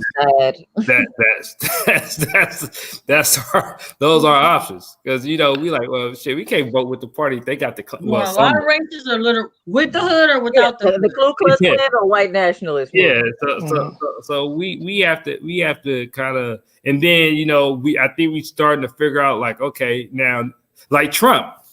I always tell people Trump saw two parties, right? Because I don't know people who realize this. He used to be a Democrat back in the day. Mhm. Mhm. Trump saw two parties, and he's like, you know what? Which one of these motherfuckers I could actually try to run for president for and just fuck around? You know what? I'm gonna run for these motherfuckers. And what I'm gonna do, all I have to say is like wild shit like Obama is not from here. Like, I mean, if you go back and look at those Republican debates, Trump shit, all he did was talk about them niggas' mamas. Yeah. He talked about people daddies and how ugly their wives are. Yeah. And he talked about how he hate that nigga Obama. And like that was good enough. That was And- it. I don't think he just and decided to I'm gonna run. I think they and- handpicked him. And we're gonna make America great again like it used to be. That's it. And that nigga ran on that shit, and he got even more votes this time than he did the first time. So, but I think because the Democratic Party, is such a big tent party, we kind of look at it like, okay, I think black people are kind of figuring, okay, now this is actually the party we could actually fucking hijack. Because I do think we could hijack it. Well, yeah, because I don't know if y'all remember that interview that Trump did years ago. He was like, the Republicans are stupid. He said, if I ever ran, he said, I'm a Democrat now, but if I ever ran for president, I would run as a Republican because you can tell them anything you want. And he proved that. So he said that. So it was a really, And they showed that clip so much. And Didn't they matter. still So voted for stupid him. that they still with him after he did some face. It didn't matter. And speaking of two parties, I'm hearing that Trump might be trying to start his own third party. So let me let me ask y'all, what do y'all think that is going to do to the GOP? And do you think Trump starting his own party will actually help the Democrats in the long run? Because he might split the GOP. Yeah, I love it. I would actually promote it. Y'all think he's gonna be out of jail long enough to run again? I'm going to share it. I think that was a big part why he pardoned Steve Bannon, so Steve Bannon can help him start the shit. Well, I think that's why a big part why Mitch McConnell is pushing for impeachment, because if he gets impeached again and conviction, because if he gets convicted again, he can't run at all. It don't matter what party he's in. Right, but this is Donald Trump we're talking about. It's in the Constitution. Like, he legally will not be allowed to do it. Yeah, that don't mean Oh, the Patriot Party, I love it. Just have his Yeah, own yeah, party, yeah. just period. It doesn't matter. He cannot do Right. it. Like But they They will have have that whole acknowledge him mob on the that ballot. don't have nothing to do with the government. Chan, that I just follow understand. him I and understand do shit that he everything that wants. you're saying, but this is Donald Trump that we're talking about. No, who But that's how has can you defined run the for norm. president if you're not on the ballot? How can you run for you can't run president if you're not on the ballot. Right, I'm not if you're not saying on the he'll make. ballot? They No, won't no, put your I think name he's on gonna there. be a write-in. No, I'm saying. Is he gonna write he in his don't- name in every person's ballot? Like, and even if he wins, they're not going to pick him. No. I understand what you're saying, but this is Donald Trump. Like, he'll just create chaos just to create chaos. Oh yeah, Well, the chaos I part don't maybe, operate in logic. but that's chaos for the Republicans. He's their problem now. I believe he'd create chaos, but he ain't getting on that ballot if they convict his ass. Because Yeah, and I think that's what Mitch's point is. Yeah, that's his point. He's trying to make sure that he's trying to get their party back. Oh, waving ass Mitch. He don't wipe his ass with the Constitution, but that nigga scared of going to jail. He gonna keep on breaking laws. One gonna catch up to him. Well, he must have figured something out, because that's why he didn't pardon himself. Because they said that if he pardoned himself and his kids, y'all know they got to admit that they did something wrong. Yeah, that's the So thing. at least now he has a Trying to chance. be Like, pardoned. When Yeah. he said he could shoot somebody in the middle of Times Square, I really kind of thought it was gonna get there. I thought he was gonna No, he said what he said was he could shoot somebody on and Fifth still have Avenue followers. in the middle of Times Square, and his supporters would still support him. But he wasn't lying. That still makes me go back to the mind control theory. Well, shit. That's obvious. I mean, when Trump could say something and you could play the video, and people come in the comments and say that he didn't say it, and the nigga actually standing on the video. Bro, That- to watch those people but cheer for Q, him.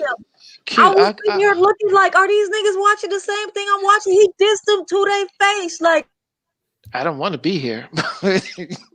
he said, "Don't believe what you hear." He said, "Don't believe what you hear. get that Believe what you're I tell talking you." to these people. Yo, Cookie they Lee, would you know. just froze. He said, "Believe what I tell you. Don't believe what you heard." That's what he Right. said. The other thing is you got to look at just everything that went on with Bannon to the point where Bannon was taking money from his own followers and he's still supporting Bannon. And he still because he took money. Hey, hold up! Did you know between the election and today, he's raised about $250 million. 350. Turn the election money that he just get to hop on a plane to Florida with. Yeah. Now the reason I But think he that Still people think that this nigga could turn over. the only reason he stopped, because he had to put that it was to fight the re-election. The only reason he stopped putting that is because they took away the way for people to pay. Like, say you pay through like PayPal or something. PayPal was like, oh, he caused the insurrection. We're not putting you up there no more. It was like swipe, whatever the payment thing is. They took it off, so he couldn't collect any more money. And this was after the insurrection. So he was collecting money up until then. All you got to do is raise the money under a different name. That ain't even complicated. No. Well, they giving him money, so, and it's poor people. So, Yeah. Sue him after he gave him like $2 million after he lost, and then realized it was stupid, and then tried to get his money back. But he's going to start his own Fox News because he mad at them about saying he lost Arizona. It's gonna be PHOX. He's got an Axagon with them, Mitch McConnell. Yeah. Oh, we forgot the money he made from the pardon, so that's probably about another He a Yeah. billionaire. $140 million. I'm telling you, he got at least $1 billion off them pardons. At least. That's a lot. He only pardoned like 70-something people, and all of them weren't I thought it was millionaires. 140. Well, because Oh, you don't remember, like Alice didn't pay him no money. how much money he owe in taxes? They said So 500 much. million. Million?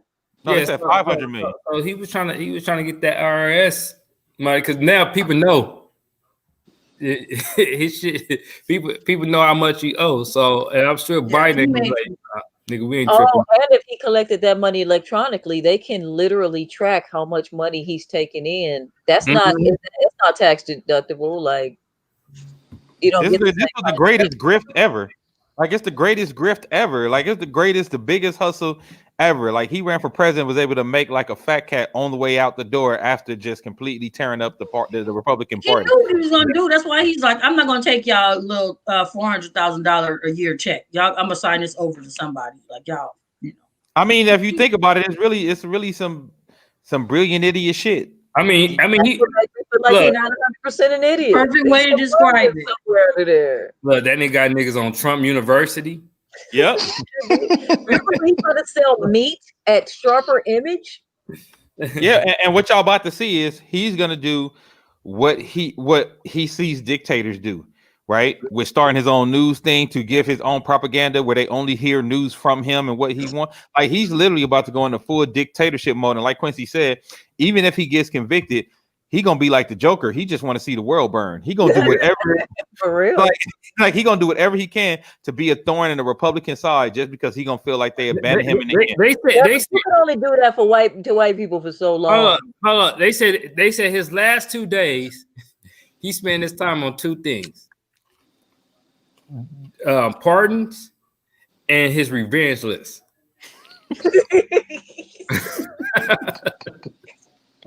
What are you, 12? He's like the most hilarious person ever in life. Hey, so this nigga is about to flip all Mitch McConnell. Oh, Mitch McConnell did that shit in front of the Senate and blame him and all that. That's why I said, hey, that's their problem. All we need is the motherfuckers that we elected. They handle their business. Whatever law, what he decides to do. Now, I'm sure he owed his poo daddy some money in Russia. That is hilarious. He just nigga got a revenge wall like Olivia Pope. Like, Yeah. oh my gosh. Yeah, they said nigga spent the last 2 days on two things: pardon and a revenge list. And that shit is so on brand. That shit is so on brand for him. Like I don't even feel like yeah, that makes sense. Like that makes Okay. complete total sense. Like I can see it. 'Cause what else? Yeah. Right? Yeah, you told me that's He his couldn't plan. tweet, I'm like, so- yeah. That nigga was like, "You are the scum between my toes." Number Nigga. one. Mitch McConnell. McConnell. Hey, no, All spelled all wrong. okay. Backwards Wait until like the midterms come and Republicans gonna start running, and this nigga just gonna have a rally across the street. no cone for no reason. Oh yeah, they already said they were going to primary him if they didn't vote. Primary him. He already like whoever's up next. Whoever up next, they gonna have their own little shit going on, and Trump gonna have a rally across the street on purpose. Yep. All right, his pettiness level, that nigga is so mad right now. He is so trailer park. It's about to be crazy. But it's And it's gonna come back. It is gonna come back to bite them in the ass. Like it's gonna come back to bite the GOP in their ass because his whole thing now is 74 million people voted for me. I'm trying to take all 74 million with me in one shape, form, or fashion. Yeah. Which helps us because the Democrats just gonna run everything because he 77% win nothing. 77% of Republicans think Biden is an illegitimate president. 77%. I don't believe that. Yes, I do. No, it's up there. I do. It's up there. So I believe that that's how they posed while he was still in office and they didn't want to wind up on that revenge list. I don't think they really believe it. No. This is supporters. This is his father, his supporters.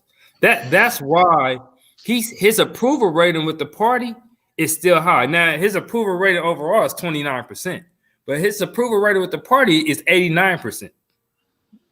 So I thought it was like 81 or something like that, but it's still high. shit, We 80. are into Twilight Zone. This nigga just tried to have people. They said why everybody was rushing the Capitol. Said he was like looking at that shit, laughing like, "Hey, look, check this out." Yeah. Yeah. He was pretty much like old dog showing the tape. Like nigga, watch this shit. Watch it. Like, boom, that nigga. And then that nigga Mitch McConnell went in there acting like faggot ass Chauncey. Yeah. and showed the tape. Wow. So ghetto, man. So ghetto. So Yeah, man. I'm telling you, they need to make I hope Lifetime make a Trump biopic. Oh, wait till the That books would be come the out. best thing to happen to me in life. I'm waiting for all the books, all the motherfuckers, because they said a lot of people from Trump administration didn't Ain't get, gonna get jobs nowhere else. didn't get I jobs. need an Oliver Stone Trump movie. Hey, so you know the books and the movies about to come out because they got to make some money somehow. So I'm ready. Like, who gonna snitch first? I don't even want no Oliver Stone. I want a crappiest, I want the crappiest quality just to just go there. Just it's gotta be Lifetime. Oh, it's gonna be more than one. It's gonna be It's Trump gonna be a bunch. 100 I days. need a bad actor. I need somebody skinny in a fat suit. I don't even want them to put a fat It's nigga gonna in. be Trump last 48 hours. There's gonna be so many damn. I mean, just think about like this nigga done done so much shit in 4 years. We can't even like So much Fathom wild it. shit. name all the wild shit that he did. the majority of stuff we're Noah talking about had has only been in a few months. Yeah. Like It's only been a few months what we're talking about. A Trump Tyler Perry movie would be awesome, Rebecca. That would be awesome. like It we does talk about the travel ban, right? We were talking about the travel ban. The niggas just said ban Muslims. Fuck. Mr. President, you heard what I said. Just ban them. Just stop Muslims from coming over here. Like I don't want no gays in the army. Just get Dude, them out. Like, everybody it's was crazy. telling He's done so much shit. Like the amount of scandal to make a whole movie, it would have to be like a mini series, dog. It'd It have to be like the new edition movie. it'd have to be like the Jordan I'm series, like 10 episodes. think about it. You gotta be a cold nigga. Say, hey, you know, Mr. Trump, my parents are from Mexico, but I was born here. Sorry, nigga, you gotta go. but your birth certificate say Los Angeles, California. You just Latino because your parents. No, too bad. Your parents from Mexico. You gotta go back. They He's just never had Everybody except for my wife's parents. Hey, matter of fact, I posted an article in the inbox. A dude who was Haitian descent, never been to Haiti, Oh, yeah. and they send the nigga back. Everyone that would get Colombians, too. So my dude just walking around like I don't know what. They're like, you a darkie, nigga. You go to Haiti. Yeah, you can go to Haiti. Yeah, Well, that's crazy. Well, listen, He I asked never had everybody, a full cabinet, and he never had a full administration. and he never had Everybody a was. card. We just basically ran on autopilot for the last 4 years. I would We think were they should do running the on West. fumes. They should do the West Wing with all Trump shit. Like, just make it a series. The West Wing with Trump administration. They already got that. They already got it. The cartoon president. The thing is that we know about the shit that they let him do. Wait Oh, till yeah. you hear about the You shit that imagine what he they did stopped him behind from the doing. scenes? Right. Right. Like niggas gonna be like, damn, this nigga wants to start slavery over. Like, Yeah. this nigga talking shit. But like, Be like, this is Trump still owe one of the aliens money. like this nigga really wrote an executive order to start slavery over. Like, motherfuckers gonna be shocked. The shit they stopped him from doing. It's I just like want you to let said. y'all know he probably did. They were stealing stuff off his desk, like you're not signing that. So he probably did. It's probably one. No. Like the shit that they stopped him from doing, because you remember they said there was people in there who wanted to resign, but they didn't because they felt like if they resigned, they were scared what he might do. Pretty much his first group, like his first chief of staff, the Pentagon people, pretty much the first group that were actual like lifelong like political people were like that. Some of the second ones, because they were like acting deputy chief and this and that. Pretty much but that's what a large majority of them were saying. Like he wanted to nuke somebody just to like show like he wasn't playing. Yeah, because he did. He shot him off to nowhere, but that perked my ears up. Remember when he shot off the missiles? Wasn't that where was it? It was like to like a field or something. I don't remember. Something he tried to do. You talking about the time he gave Russia the heads up that he was getting ready to bomb the place so they could get out of there so he could bomb it. Mm-hmm. And then somebody had the audacity to say what days that post Dame showed us that Trump didn't get punked by nobody. I'm like, right. I forgot Russia. Though I'm like, how do you not see that he has been benefiting Russia this whole time? I think that his whole mission was to destroy the country. Russia was doing wild shit, and he's now bringing us to civil war. A mission accomplished. Russia was doing wild shit. They was pulling up their boats like 100 yards away from our shoreline, doing shit that they. Motherfucker, what about bounties? Yeah, putting bounties on American soldiers, and Trump wouldn't say nothing about it. Trump was like, man, what about them, man?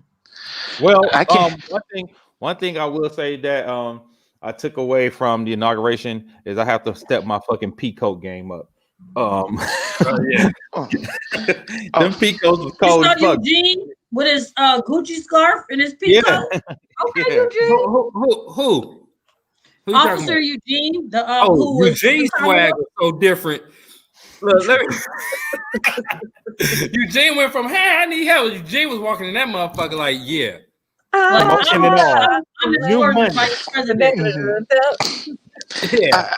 I will say, like Eugene, his whole walk and stroll was different. Well, he knew nobody was getting in the Capitol today, so he didn't have to worry about it. Shit, no, Eugene, that dude, he got a whole promotion. They'll make a movie about him. Yeah, they should. And it's crazy. It's disheartening for me because I've seen this before, where a black officer, a law enforcement person, does something heroic, and the law enforcement community don't put that shit out there like that. Mm-hmm. I remember it was a story in Long Beach where a man was about to. Actually, he did jump off the bridge, and it was a black officer that caught him with one arm. Damn. And they had the newspaper article, and the dude was hanging. You could see the black officer with one arm, and then several other officers came and pulled the guy over. In the article, everybody was named except the black officer. Damn. So I've seen this shit many times. I know I've done shit, and then when they read it to the squad, it was like I wasn't even there. Mm-hmm. So to see him actually get the acknowledgement, and then also for black people, because there's this perception that black people just don't like cops. We don't support cops. Yeah, we support cops. We just support good ones. And when they do something good, We'll fucking post it. That out of all the posts I posted today, that one got the most share. When you do good shit, we post you, we praise you, we thank you.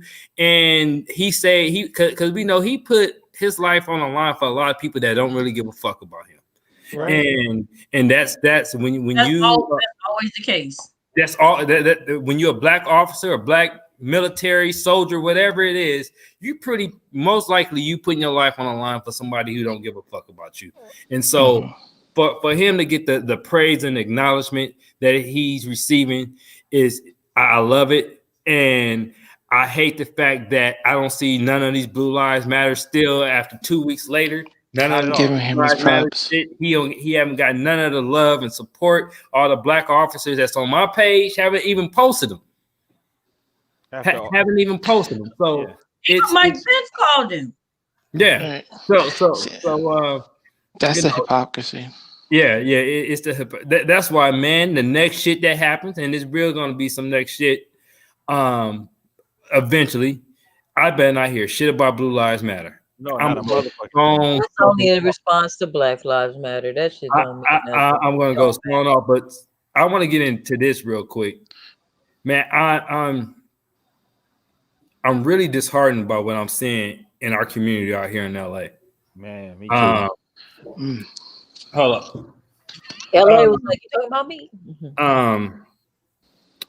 They said around this time last year we was at 7-8 shootings, Chan, and now we at 70.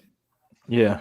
Yeah, I heard about that. People are dying left and right. People are getting shot, and the scary thing for me is they killing each other. They shooting each other, and the ICUs are packed from COVID. So they can't get worked on immediately. So and then it's literally like a lottery. Like look, we got to figure this out because it's us being reckless. I got invited to an all black party today. I'm like, is that for my funeral? Because nigga, we're in the middle of a pandemic. People still thinking of having parties. We got to, as much as we could blame Trump and whoever for COVID. That shit little Bow Wow was doing. Some of this shit is reckless. I even saw Tank promoting the concert. I don't know what, and to me, I think it's fucked up because they doing that in places where they could do it. Like they doing it in Atlanta, in Georgia, they doing it in Texas, Virginia, some shit in Alabama.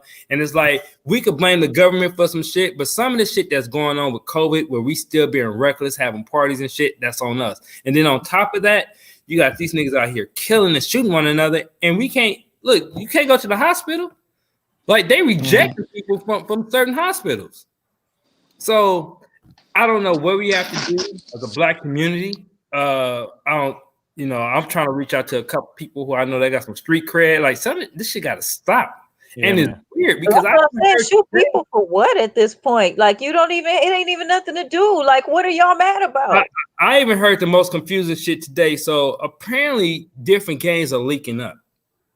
Now I don't want to say because I don't want to put nothing out there. I don't know if it's factual, and it's different Crips and Blood gangs leaking up to go against other Crips and Blood gangs that's leaking up. So there's some shit I never even heard of before. I think that there's something I'm telling you, it's like a mind. I don't know if it like we used to always hear the crazy stuff about them doing something to the water. Something is happening mentally that is unlike anything. Look, I have to scare a couple niggas today because I said, look, y'all want to repeat nigga deja vu where we coming off a fucking trash ass administration. The economy is bad. They was the law and order. All this shit. Democrats are soft on crime, and then turn up and it's ironic. The motherfucker that came up with the crime bill is about to be the president. Is your president, and you creating a narrative that's gonna make it look like he's gonna be soft on crime because y'all niggas wilding out all of a sudden. And so, what you think that's gonna Republicans are gonna start doing? Although all hate crimes and all that shit went up under Trump. But the narrative is going to push, let's see, the moment Biden became president, niggas start killing one another. Look at the crime rate. I feel like it's something in the air. Like even with me, I used to have very bad problems with anxiety and I got past it. But for some reason, really, in these past couple of months, I have been having anxiety attacks that are starting to come. And I don't even get the root. I'm not stressed about nothing. My life is good. But I have been randomly just getting anxiety attacks like out of nowhere. There's sometimes I have to like really focus to keep my anxiety under control. It's almost like there's something in the air. It's really weird. Because Well, think I about wouldn't it, be. you can't I even hang wouldn't be. out like that. What would people need to be shooting each other up this much about? Well, Right. that's what I was gonna say. I think. Listen, I wouldn't be averse to believing that there could be some chemical warfare happening on this because shit, stranger things have happened.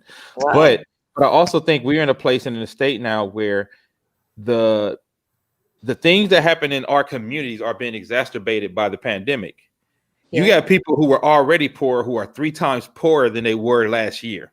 Mm-hmm. What happens when you get poor? The crime rate goes up, and it's not just it's robberies, it's killing. Like every single time, if you think about when every time our economy is really bad, it coincides with neighborhood killings going up. Right. And if y'all want to go check, you can go look. Like every time in the 90s, whenever it was real bad in the hood, When Bush Senior was in office, the economy was trash.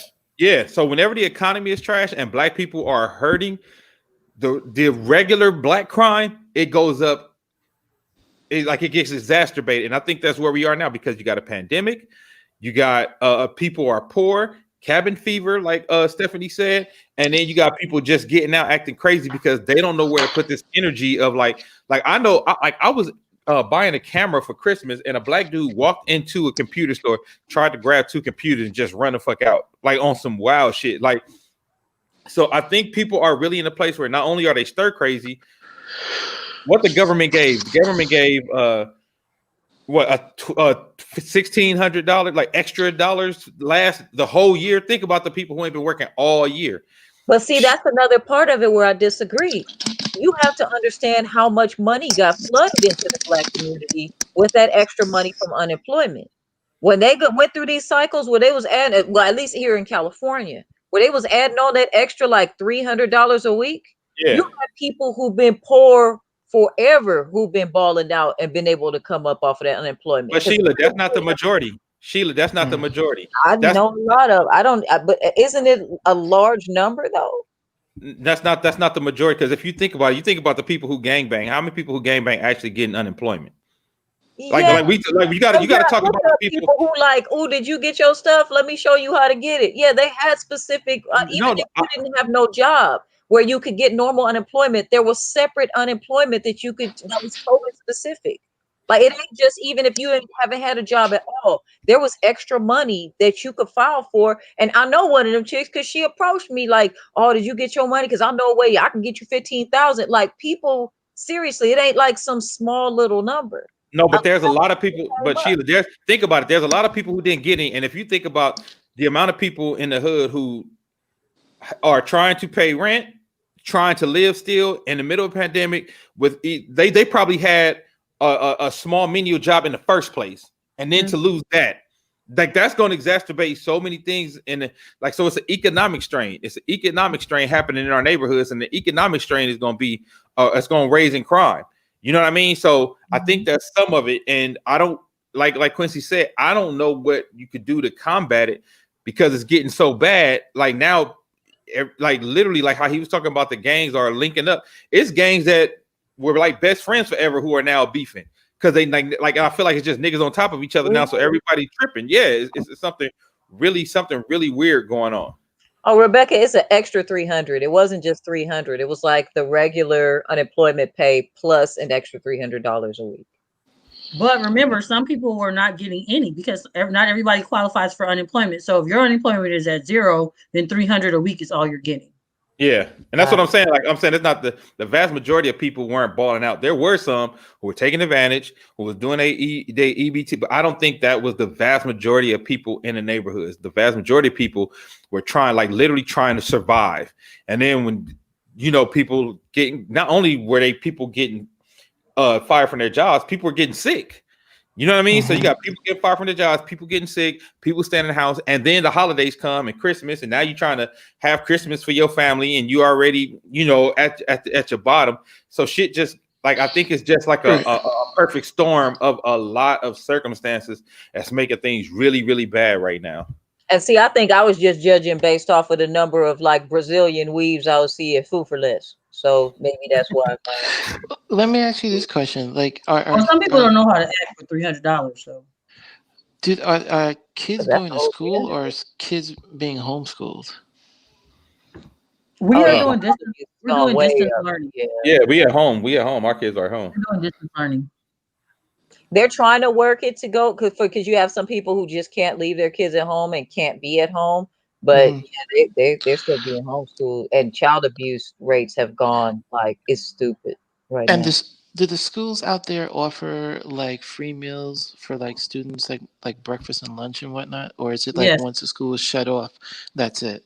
No, they they have offer like the you can go certain schools, you can go pick up meals for your kids for the week. And then they have YMCA's where your kids can go and do like Zoom at the YMCA and stuff yeah. like They that. have meals. They have meals.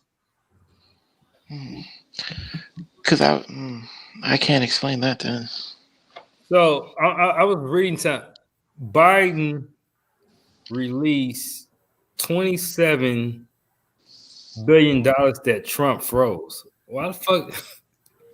Oh yeah, you didn't see that? That was like his last petty thing. He froze that shit 2 days ago. A Why bunch would of federal funds. For think what? the money just to do it? Like, Yeah. what type of evil shit is That's this? being a bit like, what else evil could I do before I leave? Oh, it's money I could freeze like right now. Oh, and Do then it.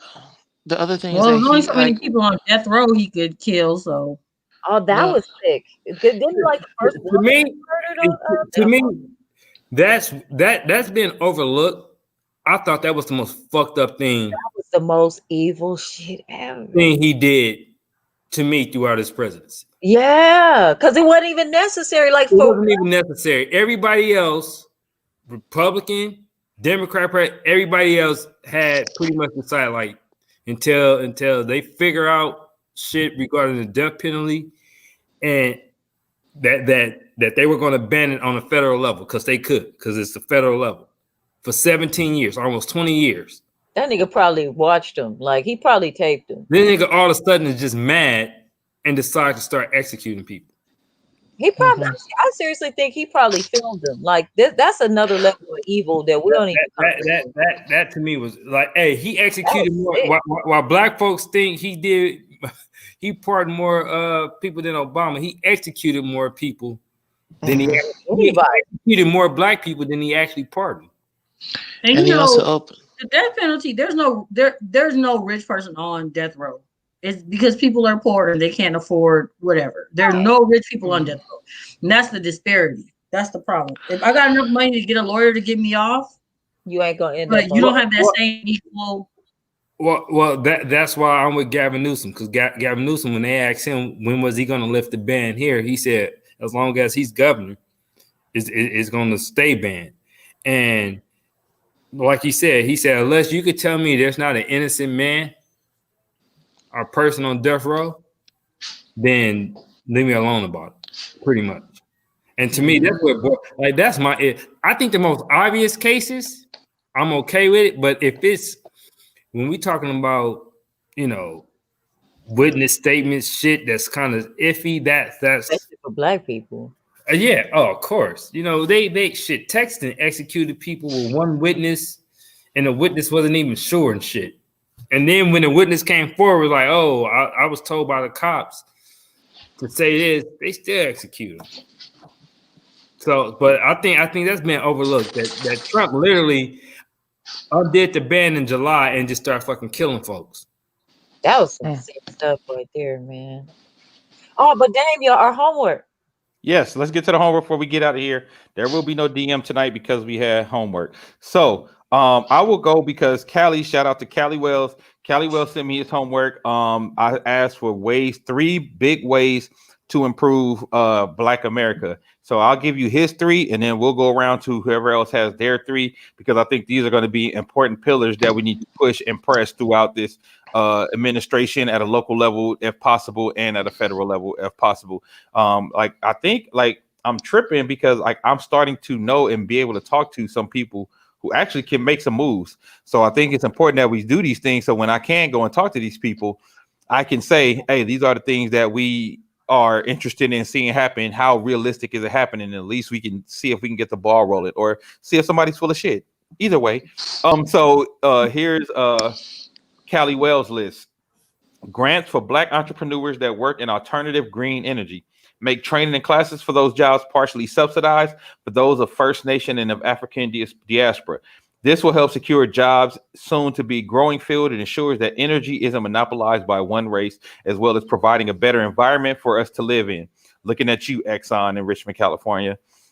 Make civics class a requirement in all forms of schooling, as well as home economics and gardening. This will help everyone to understand how government works, so they're not always falling for the okie doke. This will also encourage more financial literacy and the community as well, more homecoming, making your health and finances a priority and less stress, even if your parents didn't train you in these things. And finally, he said, make home and community gardening more legal so that people can not only grow their own food, but also sell it if they are so inclined. This helps with the food shortage, as well as putting our people in a more management mindset, with the bonus being that you get to work and eat with your neighbor, causing more unity and division. Those are his 3 pillars of ways to help Black America. Who wants to go next? Class. All right, go ahead. My number 1 is free mental health services for any African American people of African descent, because I think that's at the foundation of a lot of what is breaking up our families, what is causing so many of our people to end up in jail outside of, like the bullshit of getting framed up.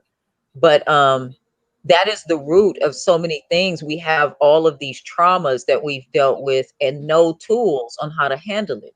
If we had tools on how to handle the trauma that comes with just being a Black person in this country, we would have a stronger foundation to build everything else we need. So I think that's important above and beyond anything else. For Black counselors, that's the hard part. We need free mental health from Black therapists. The second one, I was with him on the free education, where we should be able to go as high as a master's degree without having to pay tuition. The third one, I guess it still ties into the education, but specifically, it's like I want specific, almost like some kind of, I don't know how to describe it, like a Schoolhouse Rock, but something where it's something fun that is created for children to teach them how to be involved in politics and how to identify their local government officials. There's got to be, we have too many creative people here to not find some way to make that fun and a way to appeal it to young people so it can be their norm by the time they grow up. All right, I like it. Good stuff. I'll go. We talked about the student loan debt. Lindsay's mentioned this a lot, and we've read articles that it would just completely close the gap. I think a lot of people would. I mean, it would be really good for the economy.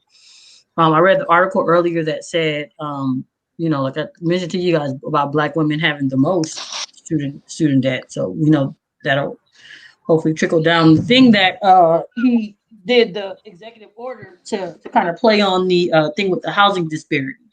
I think we need more homeowners. People need to have equity. People need that certainty, where they're going to live, not be paying rent all the time, feeling like, in different places.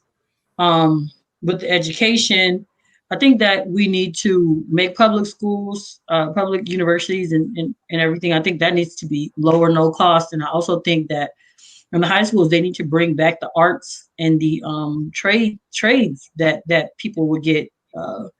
Everybody always says you need to start your own business, but who's teaching the mechanics? Who's teaching the homemakers to sew? Who's all those things, the artists to brush up on their, artisticness. So we need to bring that back, I think, in the schools, because I feel like we really lost that. So, I mean, I'm sure all of our answers will kind of coincide, but those are like three things that I really kind of feel.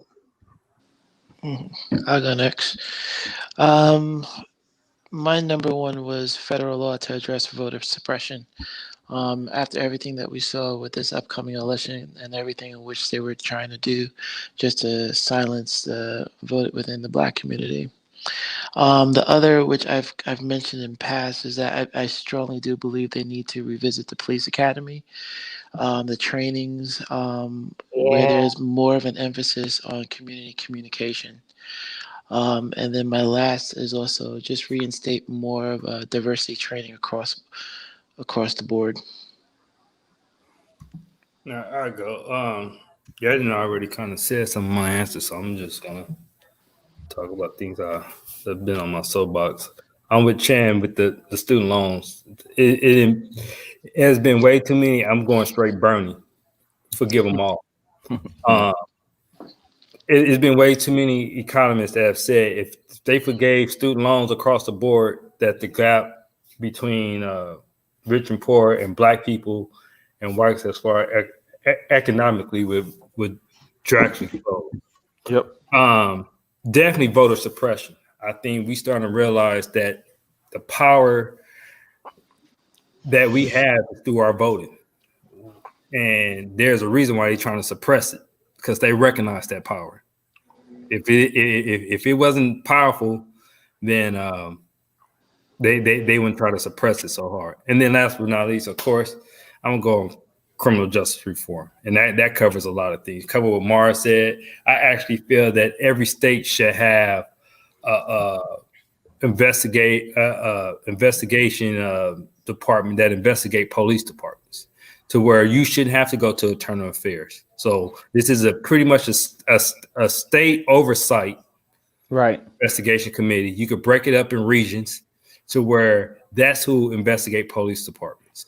And it should be all black women, because black women get to the bottom of everything. Yeah. So that also, I think there should be a program and I know they have some, but I think we should fund it more to help people who have been released from prison to get back on the good foot in life. Allow them, if they complete, like Sheila said, if they get to a master's degree, remove the felony from their record. I knew a young man. He had a master's degree, and he still had a hard time from a felony he got when he was in high school, because he had turned 18 in high school, so it stuck with him as an adult. And here he was, 34, 35 years old at the time, with a master's degree. Haven't been in any trouble since. And I remember he was mad because Arnold Schwarzenegger went remove the felony off his record. I think like things like that, we should have programs to allow them to have a truly second chance. So whether okay, if you want to really get on a good foot, we could provide some type of housing for you for a little bit, provide you some food stamps, whatever you need for you not to go back out and sell dope, or whatever you need to not go back out there and rob. Because I'm gonna tell you, being someone who was in law enforcement for 6 years, most of the criminals are repeated criminals. Very few times a nigga wait till he was 35 and say, you know what, let me rob somebody for the first time. That I can't. I tell you the truth, I never really saw it. Most of the people who got in trouble was already doing the stuff when they were teens, and then when they tried, it was like, well, my life is already fucked because I got 2 felonies and I can't. So there's nothing else for me to do instead of just continue commit crimes and make money that way. And we have to. I think that we can't condemn folks if we don't give them a chance. We always say, well, you got to serve your time. Well, when they serve their time, they serve their time. And that's it. But a lot of folks have felonies and it's a life sentence. So we need to have programs that help people who've been convicted felons, convicted criminals, or whatever, get a second chance. Ron had a good idea. Yep. I'll pull it back up. Ron said the penalty for voter suppression is a trump card. If they are found to be guilty of voter fraud, they should lose representation in the government, like losing draft picks in the NBA. Like, you fuck up, you should lose your seat. Like, all right, that's going to automatically be a Democratic seat because y'all cheating. I agree. I think that would be a game changer. They'd probably be too afraid to do that shit. But I really do think that would be a game changer to really make a steep. What you know how you do that? When Stacey Abrams run for governor, again, you get her ass in there. She'll change it. Yeah. That's how you do that. You get people. We gotta just be a little bit more consistent in pushing folks who we want. Like look, I done been in like 3 people inboxes telling them to run for sheriff next year. People who I think are quality cops, leaders in other departments. I'm not playing like I'm like, dude, you need to Run. Who me? I ain't ready yet. I got to get off of Quincy Belafonte. The ignorance on that page. No.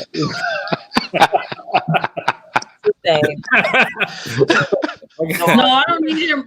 I don't need him running for sheriff because people want to be telling me, Chandler, stop him from. I could have any control over it. I don't need him. No. Like, look, I ain't gonna lie. I have thought about it. I've kind of went back and forth between that and because I feel like I need to do something instead of like just talk about it. I feel like I need to do something. And Yeah, so man, get on that moped. If I had a moped, you would know because she's a moped. You just wanted to throw that in, Mars, huh? Today. Yeah. That's the point today.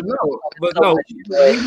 Like, look, hey, if it's people who you know that's in politics, we know Maxine getting kind of up there. Well, not kind of. Kinda. Yeah, Maxine is up there. It's what's the word? It's time for us to be a little bit more proactive instead of reactive. Not a little bit more. We need to be more proactive. We need to. I think you should run, Quincy. Run for what? Sheriff. Sheriff.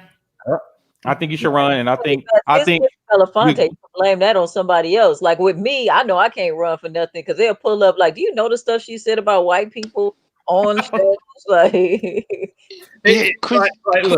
look, me running for sheriff. The first thing I would like every fucking racist officer is gone. Fuck that. You think Trump had a Friday Night Massacre? They like, oh, we're gonna fire about 50,000. That's why you need to run. But the thing about it is that's needed, Q. Like at the end of the day, I don't think you give yourself enough credit because you are so knowledgeable and stuff. Like I learned stuff from you in which I didn't know. Every show. Every single show. And the thing is, you are a perfect balance of knowledge, humor, and just relatability. And AOC has showed people looking for real niggas these days. So yeah, you know what? I'm gonna look into it because I know that his seat is up next year. Don't give us an ass answer talking about you gonna look into it. No, well, because I don't have at that level. It's kind of like more of a like you more of a manager.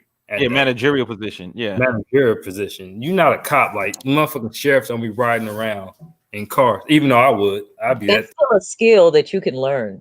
Yeah. So.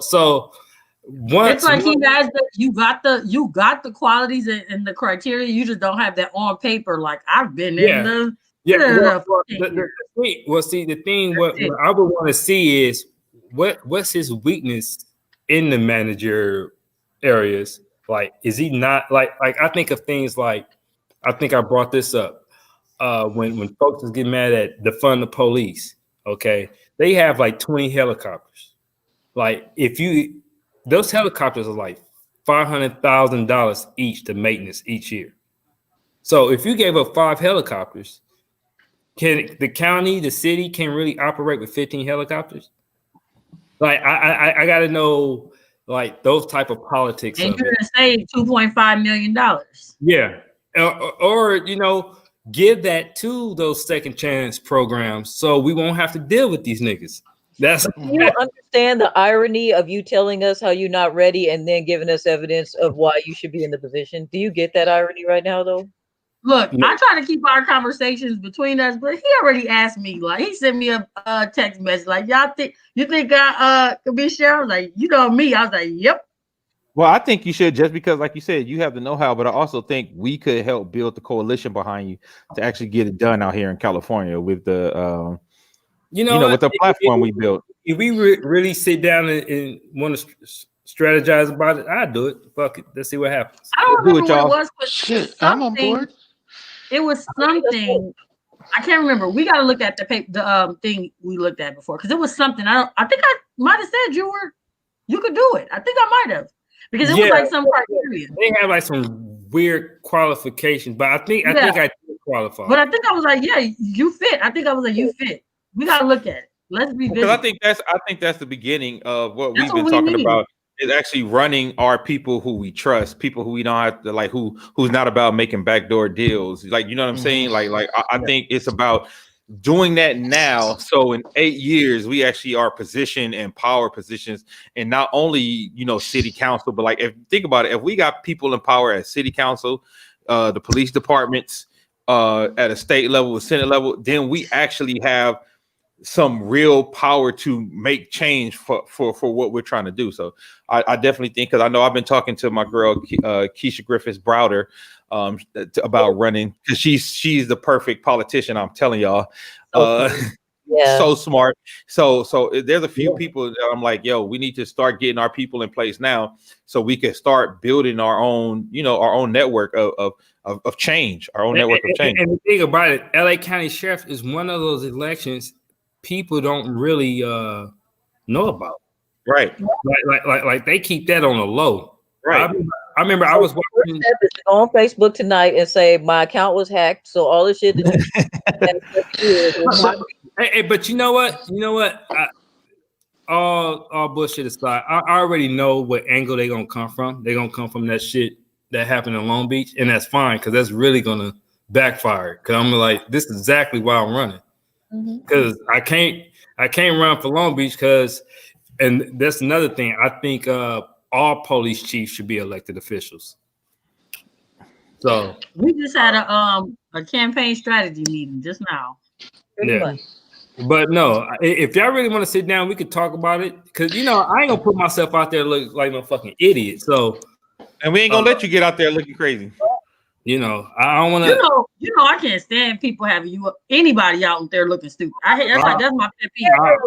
Even if the rest of us wasn't on this call, you know, Chandra ain't letting you go out nowhere. Yeah, but you know, I don't want to let y'all be out there looking stupid. Like that's my. I can't. Don't have me out there looking stupid. I won't have y'all out there looking stupid. That is my thing. Got me out there with Maxine Waters. Don't live in the hood.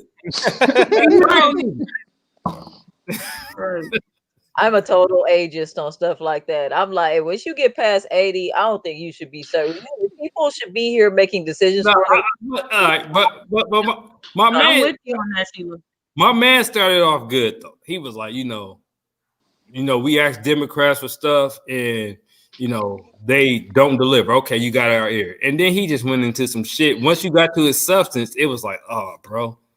Yeah, he did get our attention, but walking through the hood and the dirt and stuff. But then after that, it was like, Dame put the nigga on blast. Any of y'all know this nigga?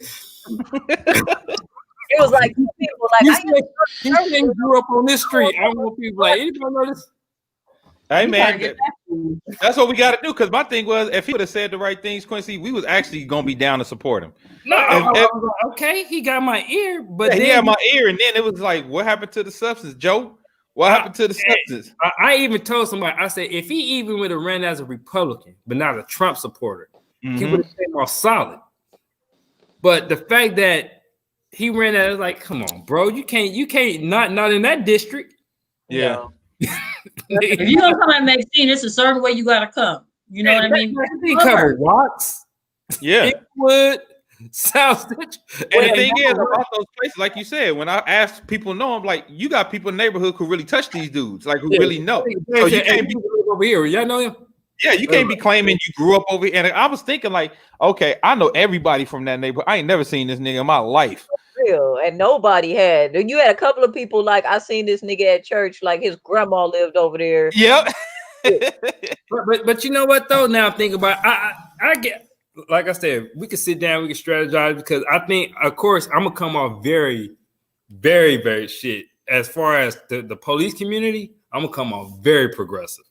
Like they're gonna look at me as a LLC, because like I said, I don't have a problem with defunding the police as long as we put it into programs that I think that's gonna benefit the community, so we won't have to deal with them niggas. That was always my theory. Like, Yeah, we need to start now. We need to start doing fundraisers now. We need to do whatever we need to do. Like, and I'll talk to people I know who run campaigns, and we'll start. You know, like, hey, we don't even have to do this on the show. This is a conversation we can all have after the show. But hey, everybody, Uncouth Radio, we thank y'all for watching.